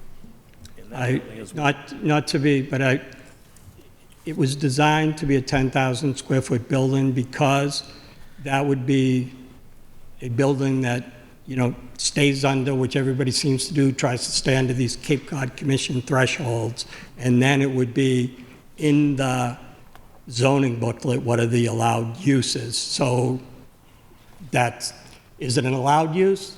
Then it's a building permit. Is it a use that is handled by a special permit? You bring it in by a special permit. So there was enough clarity to bring it in as an agriculture building and just a shell. I think what Brendan and I are talking about here, there's not enough clarity on that one building for its occupancy permit yet, because all the uses have not been laid out of who are the tenants inside that building. And one use might trigger a special permit, which then we would probably modify and say, hey, this typically is handled under a special permit, but because we're here as a comprehensive permit, let's look at all these uses and kind of look at them collectively and how they connect, as opposed to this one-off of how do I beat my way around the Cape Cod Commission, and how do I beat my way around the zoning booklet, which is what most developments, you know, try to do. They try not to end up here at the zoning board. So, Mr. Chairman, just to clarify, in the interim, a building permit was issued for an agricultural building, and until it isn't an agricultural building, it is an agricultural building, as defined through the building code. Yes. And then as we change or bring something, we bring those change of uses, and those change of uses lead us back to, okay, it's not approval not required anymore. It's special permit or it's comp permit, and it's all part of review by Brendan's team in office as we get and move to occupancy permit. Okay. Sam, you had quite the laundry list from the engineering department. Where do you stand on things that you're looking for or questions that you need answered to kind of move along? Yeah, our department has the materials received so far under review. We will anticipate have additional comments and questions as that review continues. Okay. I do have one question. Please. In regards. If I understood you correctly, the wastewater treatment system has been designed. Is that? The equipment has been laid out. Mm-hmm. We've shared the layout with Mass DP, and we've shared the layout with the Mass Alternative Septic System Test Center. We're in the process of putting together a team to study what will ultimately be the permit that comes in for the, sorry, I got to go to my notes here, but our starting point is a WP 84, which is the reclaimed water permit, and then if you can't use all the water in reclaim, then you have your WP 79, which is the traditional individual permit for groundwater discharge. So right now, it's kind of a balancing act between reclaim and discharge. Sure. One of the reasons I ask is the plan set that we have in front of us appears to show a collection system, a wastewater collection system, but then does not include footprints of treatment and disposal. Will those locations be shared with us? I can say that those locations are in and around that 10,000 square foot building. They'll ultimately be around that area. So pretty much all the infrastructure is planned for that general area. And as we design, the size of tanks will change and location of tanks will change as we get farther along with the equipment that gets us to know net nitrogen. We'll know the final in-building or in-ground systems and where we're going to locate. But as a general overview, everything has kind of been designed in this general.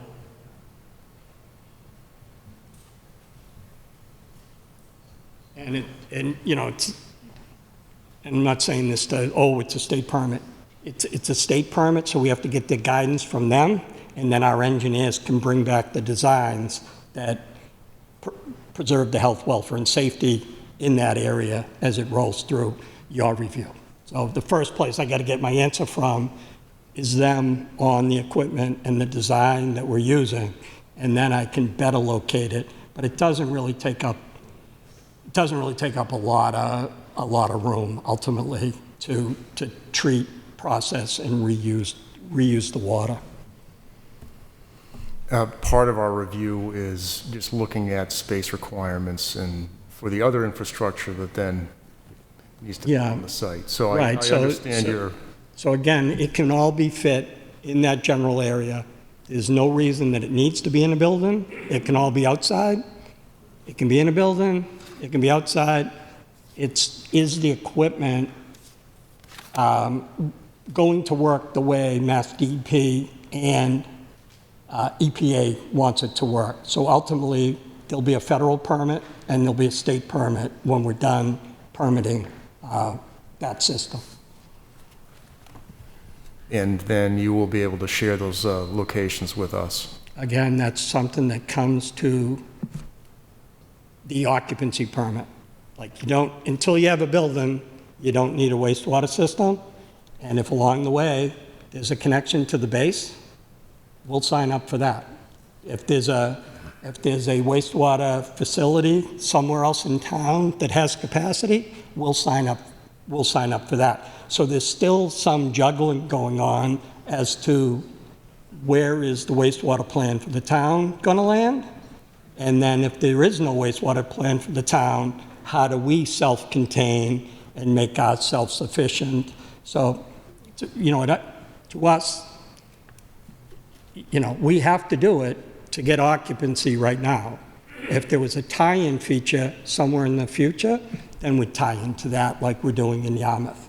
Yarmouth is building a system, so everything that we did for our wastewater system on that property, we crumpled it up and threw it away, because now we can just tie it into a sewer pipe. So I don't have a full answer, and I know that's a work in progress. We can handle what we're doing, and we can locate it in that general area, and it needs to be studied by Board of Health. It needs to be studied probably by the, whatever Dave's entity is called, whatever that is. They'll study it, and it'll be studied by the region with the Mass Alternative Septic System, and it'll be studied by DEP and by EPA.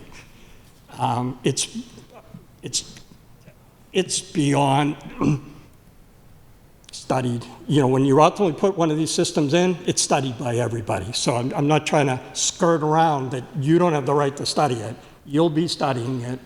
It's just, you got to get through the bear like we did in 2018, 19 with how do you do an energy system.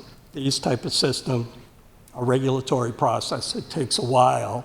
And as you go through that regulatory process, the regulators make tweaks and changes, and they might say, that system you're trying to use, no go. And we'll have to bring different equipment in to handle it a different way. So it's still a work in progress, and as we go over the next 6 months, we'll have better answers for that. And it'll be coming from somebody who knows something about wastewater, not me. Thank you, Mr. Cleary. I think just based on the time that we have, we'll move on to talk to you again at the next hearing, and we'll open this up to the public for any comments that they may have. As I said before, if you want to make a comment, please come up, state your name clearly, speak into the microphone, and sign in, and try to be concise and courteous. There's no pen here. Oh, there is one. And we'll take as many as we can, because there's going to be more of these meetings, and there'll be plenty of time for people to comment.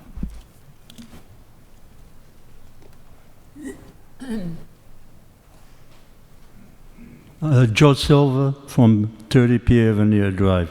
I mean, this is just, I'm scratching my head. It is, I move over here because this is a town. I came from Cambridge. I know what city it is. This is going to turn into a mini city. And it is sad because we have rules and laws and bylaws to keep it the way it is and hide them in the families. You cannot have a triple deck in all these mess buildings. But now, because of 40B, this company can come in and just do whatever they want. And it is sad because I blame the state. There's 50 states in the United States, and 49, they allowed the 40Bs come in, but they have to obey the local laws. Massachusetts is the only one does not. They allowed the 40B come in and just do whatever they wanted. In other words, the 40B company will control the town, and not the town controls the company. It is sad. Thank you.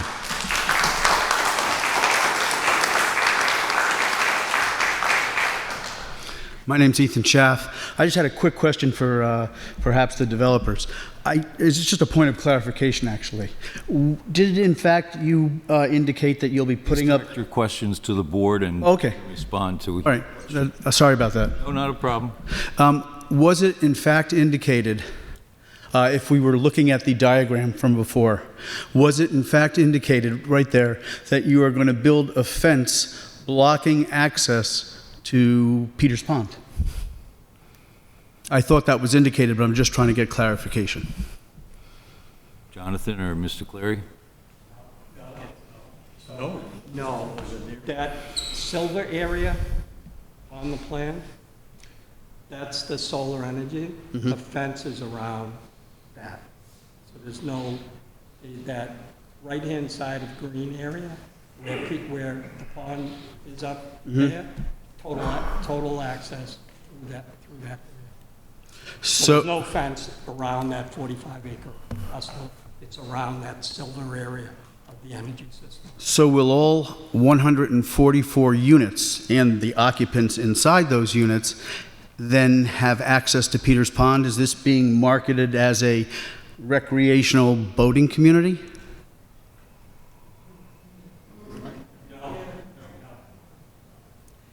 That area is basically a cliff that goes down. So you don't have access to the actual pond. You can see the beach to the right-hand side. pads there now.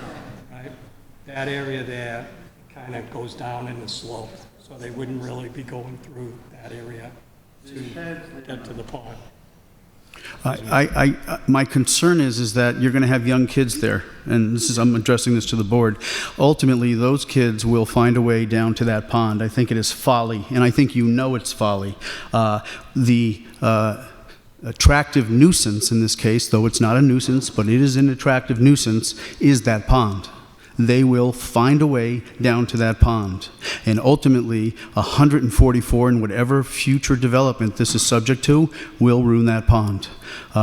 Even as I go to that pond regularly, you find glass, you find evidence of partying. I think it is incumbent, absolutely incumbent upon this board to make certain, now this is not being advertised as a recreational boating community, a beach community. I looked at the comprehensive permit. I see nothing to that effect. However, as sure as God made little green apples, this will turn into that. Why? That's the focal point, water. They will make their way down there. It doesn't matter what, and it's not a cliff.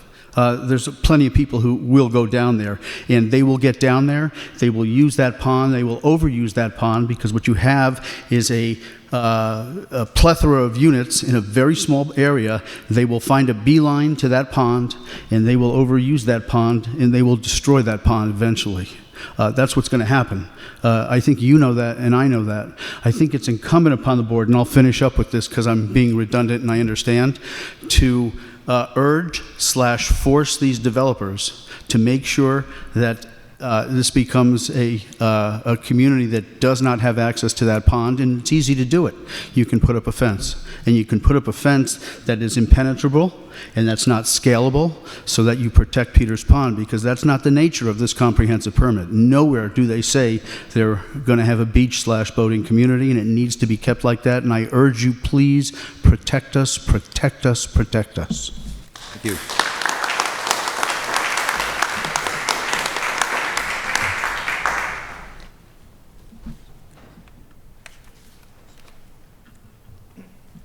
Jonathan Finn, 3 Shipman Road. I just want to say I think this is the beginning of a very well thought out plan, and I know this will evolve. I know that the board has a lot of questions. I know there's a ton of work to be done, but we desperately need housing in this town. We desperately need apartments in this town. Recently, the Globe reported that for somebody to purchase a starter home, the amount of savings required now to purchase is 40 years. So where do these people go? Where do young people go? Where do professionals go? Where do teachers go? Where do workers go? Where do police officers and public safety go that don't have 40 years of savings? We desperately need apartments, and I think this is the beginning of a really good plan. Thank you.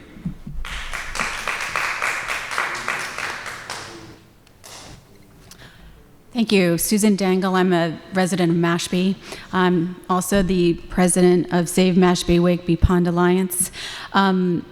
What hasn't been discussed tonight is, in this picture, there are 2 ponds, and just outside the picture is the lake, the Cape's second largest pond of 750 acres. That pond is in the Pompanesett watershed, and in the State of the Waters report, it is bright red. It is severely impaired. We just received the early results of our diagnostic pond study. The bottom layer of Mashpee Wakeby is dead. There's no oxygen in it. We have had our 4th cyanobacteria large-scale bloom in 4 years, and I do not understand how this property is not part of the sole source aquifer that is Cape Cod. I think I would urge you to make sure that is true. And all of the runoff is going to go into Pimlico Pond.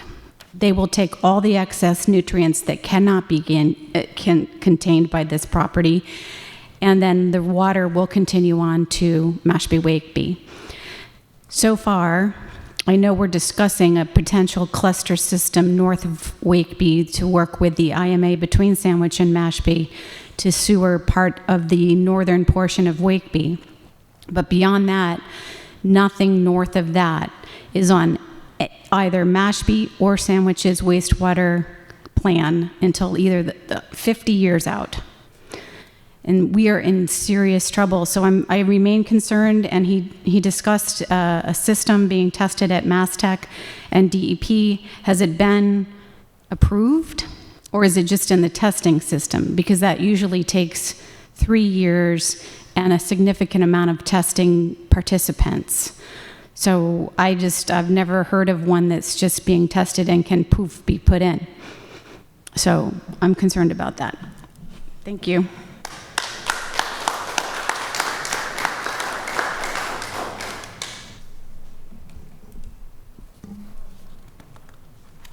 Hi, excuse me. Chris Dennis with Friends of Peters Pond here in Sandwich. Our home address is on Evson Drive. Thank you for taking public comment this evening. First of all, I do understand the need for affordable housing and the town's need to raise its numbers. As president of Friends of Peters Pond, and there's some other members here, our mission is pond health, and not just for Peters Pond, but we support the health of all ponds, including Sue Dangle's pond, which is Mashpee Wakeby. Why am I here? I have actually read this 173-page permit application, and I would like to bring your attention to some concerns I have with this application and why I feel that it is unacceptable. The project description in the comprehensive permit application is vastly different from the project description in the Mass Housing approved project eligibility letter, also known as a PEL. 2 years ago, NSG Village Green and the developers here submitted an application to Mass Housing for Chapter 40B, and they proposed to build 144 units of rental housing on 7.27 acres, which is basically the same that you see on the overhead up there on the left-hand side where the rental units are. The comprehensive permit that we all have before us proposes that same 144 units, but also a large-scale solar field, battery storage, and a controlled environment agricultural building, which now sounds like it's partly a wastewater treatment plant, but that was not clear on any of the plans. They also propose in here 442 parking spaces. This is a total work area of 33.36 acres. This is vastly different from the Mass Housing approved PEL back in 2022. As the parking spaces have also more than doubled from 216 to 442. Back in 2022, the town of Sandwich wrote a letter to Mass Housing and shared it with the developer, sharing their concerns about just the 144 units on the 7.5 acres there. This was a well-written, detailed response to this application for these apartment complexes. The town had the following concerns. Obviously, wastewater impact on environmental receptors such as ponds, municipal wells, and water bodies that are all down gradient of this property. The town brought up the intermunicipal agreement, which was talked about a little bit. That is an agreement between Sandwich, Mashpee, and Barnstable. to have a zero nitrogen from wastewater into our already impaired watershed. The design concept concerns were brought up about the sheer size and scale of these buildings being incongruous with the surrounding neighborhood. And of course, traffic. They suggested that the developer have a traffic study, and also were concerned that Route 130 is actually a scenic highway. In the mass housing approval letter, which I have here, they acknowledged the town's concerns, and they strongly suggested that the developer work with the town on these issues. Fast forward to today, unfortunately, this comprehensive permit application does not address these concerns. As far as wastewater, I could not find, as other people stated here on the board, a wastewater treatment plant on the plan. There was a leader note that said that there would be a future treatment system by, quote, others. I don't know what that means. There was no mention of the intermunicipal agreement between Mashpee and Barnstable and Sandwich. The design concept did not change much. It's still 3-story, large urban-style buildings. There was no, nobody addressed anything about traffic in this application. I could not find anything on how they were going to handle traffic on either 130 or Pimlico Pond Road. In addition to this, and someone else mentioned this, the 442 parking spaces on this application, if you have the application on drawing plan C3.1, there is a parking chart. The math does not add up on that chart. When I totaled their columns, it comes out to 322 parking spaces, where they have the total for 442. They also have garage spaces on the plan written on the building. Actually, that's on the overhead right now. That large, long building says that the garage spaces are 35, but the chart, which is also on this same drawing plan, says that the garage spaces are 43. So parking space is pavement space. Pavement space is stormwater and runoff. This is serious. We need to know what's going on with the parking, how much asphalt is there going to be, how much stormwater is there going to be, and how are they going to mitigate that. And even just another small error, just on the cover page, the zip code for Forestdale is not 02664, it's 02644. I have a list here of other concerns that I brought up in this application, and I'd be happy to share it with the zoning board. I think this application is unacceptable. The solar field should not be in this application. They should be working with the town to address these issues, the issues that the town brought up 2 years ago.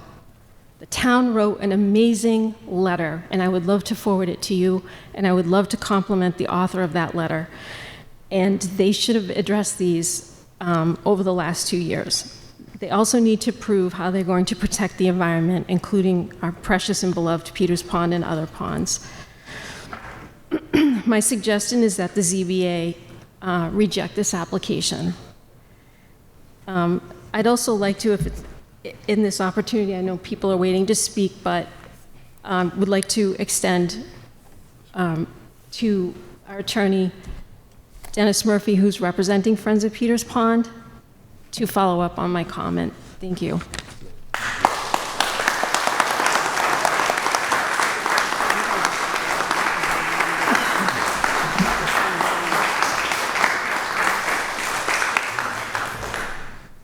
Good evening, members of the board. My name is Dennis Murphy. I'm an attorney from Hill Law. I do pretty much 40B. I'm an environmental attorney, and the first thing is I think the applicant team should be commended for proposing something that they intend to be environmentally friendly. But I have some legal comments on behalf of the Peters Pond group that are more broad picture. The first thing is that because of the differences between the project eligibility letter and the application, I don't think you're able to hear this in its current. You have a PE letter, which, by the way, PE is project eligibility / site approval. Only 2 of the 7 sites have actually been reviewed and approved by the state. And I don't think it's properly in front of you. As Chris just mentioned, there's the section of the project that's 7¼ acres where the housing is, that has gone through and been vetted by the state. But the rest of the project, which we have learned in the last couple of hours is kind of an integral part of it, has not. The second point I wanted to make is that we've heard many things this evening that suggest to me this is a development of regional impact. And those of you who are familiar with the Cape Cod Commission know that's a buzzword, and I'll explain both legally and factually very quickly. So first of all, there's case law on this from 20 years ago, the Marvo case out of Oak Bluffs. So it was the MVC, not the CCC. And just to tell you the story in a nutshell, they went through an entire 40B hearing process.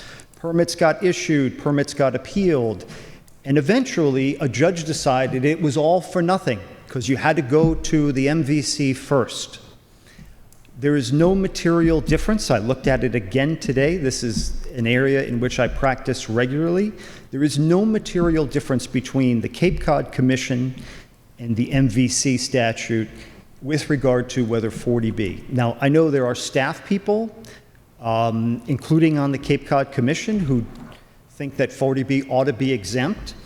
So factually, though, I just finished a big project in Falmouth, 300 units, 5-story buildings. And I have other projects on the Cape. This one, to me, in my 20 years of doing 40B, is the one that is most necessary to be reviewed by the Cape Cod Commission. Let me explain 3 reasons why. So first of all, it really does have a regional impact. You've heard about this IMA. There are 3 towns that are signatories to a legally binding agreement that affects how much nitrogen this project can throw off. Now, I sat on my zoning board for almost 10 years with your MHP consultant, Ms. Barrett, and I know how to stay in my lane. I know what you all do. This is beyond your jurisdiction, the interpretation or the enforcement of the IMA. The second thing I wanted to bring up is that IMA is based on science done by the Cape Cod Commission. The Commission itself did the Section 208, Clean Water Act Section 208 plan that was approved by EPA. Excuse me, Mr. Murphy, just so you're aware, Cape Cod Commission is reviewing this project for us. Okay, Mr. Chair, I appreciate you telling me that. I didn't realize that. In my experience, it usually has to have a DRI before it can apply for a 40B, just like it would have to have a PEL for all the parcels before it could. In my experience in Falmouth and some other cases, the Cape Cod Commission does offer informal comments or comments from its planner, but it's a different thing. What I'm arguing, the DRI is actually a public hearing at the Commission that is a precursor to the application for a 40B. So thank you for cutting me off, but I think we're talking about 2 different things. You heard the applicant mention twice the Cape Cod Commission's plans about housing as well as climate. I understand you could read those, but who better than the Commission itself to review an application and compare it to its own plans? The other reason that this is a regional impact is that it's not a straight housing. As I sit here right now, I want to help these guys because they're doing what developers should be doing. They're thinking about carbon neutrality. They're thinking about how to make things net zero in terms of nitrogen and phosphorus. Part of our legal and regulatory infrastructure hasn't caught up with that. And I don't think the zoning board, for example, can actually issue waivers for a solar field under Chapter 40B. Now, I don't think there's any precedent for that. I was involved, I am involved in some of the biggest solar cases as well that your town council is familiar with. And I'm not aware of any instance where a Chapter 40B permit has issued waivers in connection with solar field. And remember, this is ground scale commercial solar. This is not rooftop or even parking lot top. The last point I wanted to make, and this gets back to my sort of environmental background. I see a segmentation problem with the project. Segmentation is a rule in any kind of environmental permitting that you can't show me part of your project and not tell me what you're going to do on the rest of the land. This land is all owned and controlled by the same people under different legal entities, but it is effectively contiguous and under common ownership. And I even thought I heard that the current permit application would have a flow of 20,000 gallons per day, but the full site, they're expecting 40,000 gallons per day. And somewhere in the application, it says 100,000 gallons. Those are all, and also the parking numbers were off. Those are all segmentation issues that if there are other development plans that are going to be on contiguous land under common ownership, somebody, maybe you, maybe the Cape Cod Commission, maybe Mass Housing, somebody has to look at that holistically to evaluate the carrying capacity of the land in terms of wastewater and all the other infrastructure needs. So I throw that out there because I believe this is well-intentioned. I want to sound, and I am, encouraged by it, but I think that we're a little ahead of ourselves. Even the agricultural building, which it struck me, you've already issued a building permit for a project that doesn't have a comprehensive permit and may not even have the prerequisites to a comprehensive permit. So my fear is that things have gotten a little ahead of where they should be. I appreciate you hearing me out, and thanks very much. Thank you.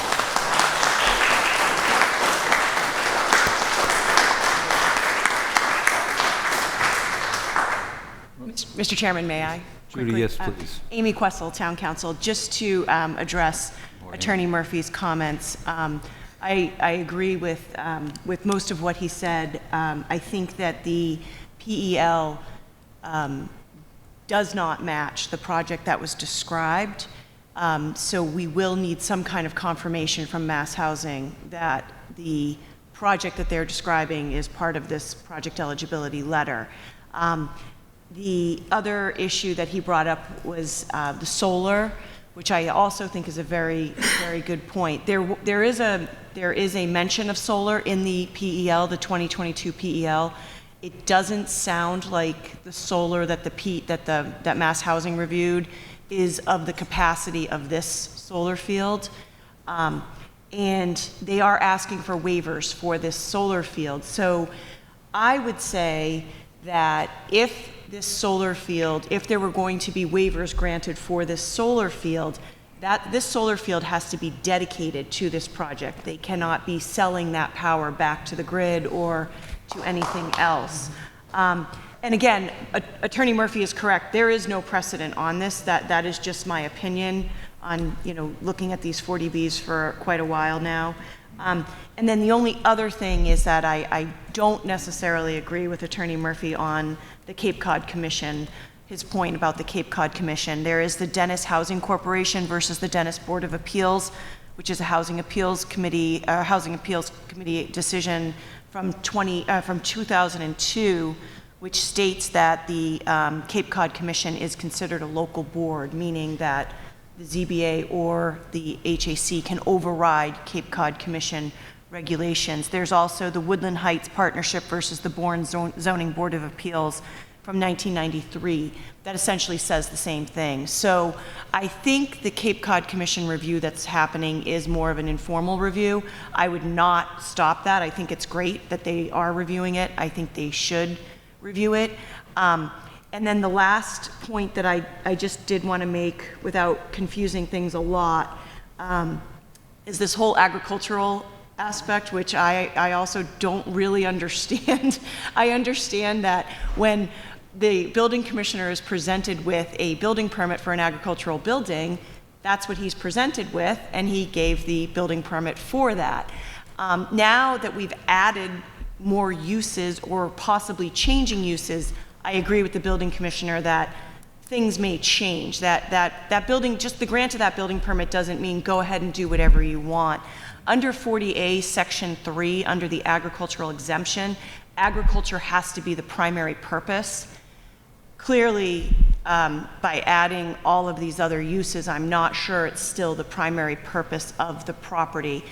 And then that just segues into my last concern here, which, Mr. Chairman, you are correct. This is a process. This isn't an event. We will be discussing things further, but we really need to nail down what is the property here. It's we're seeing a lot, but then we're only really seeing these two portions of the property.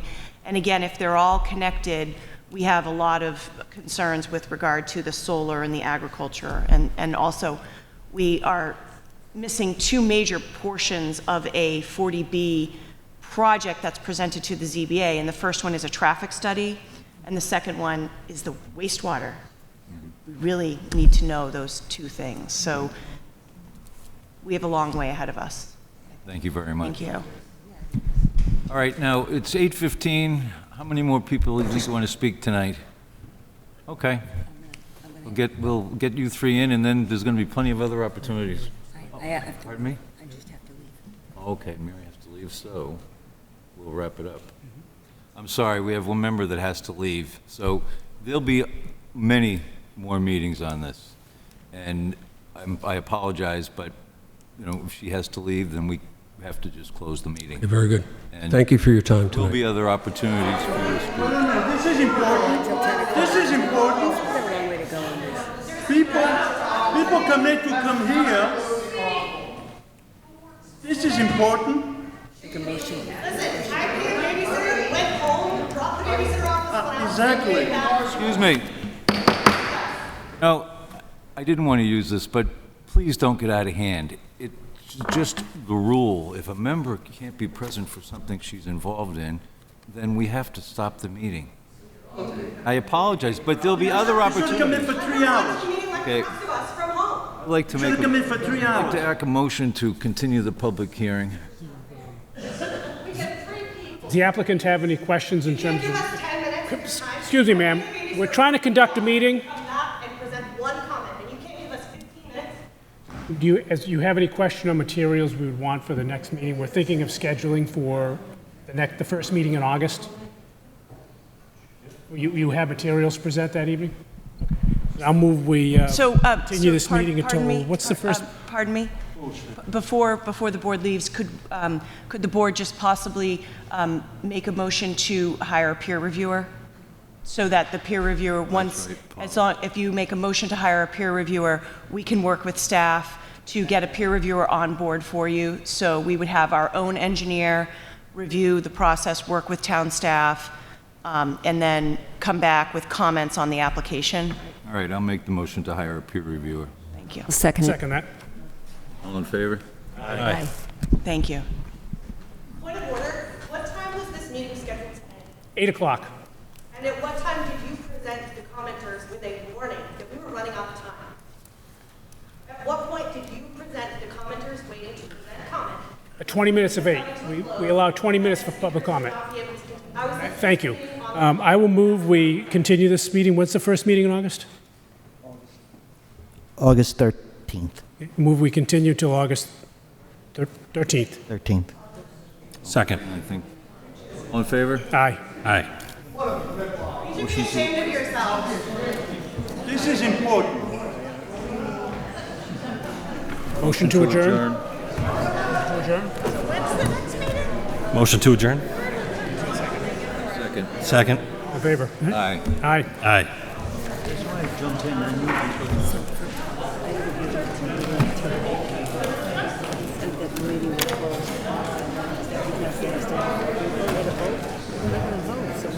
We can't hear it.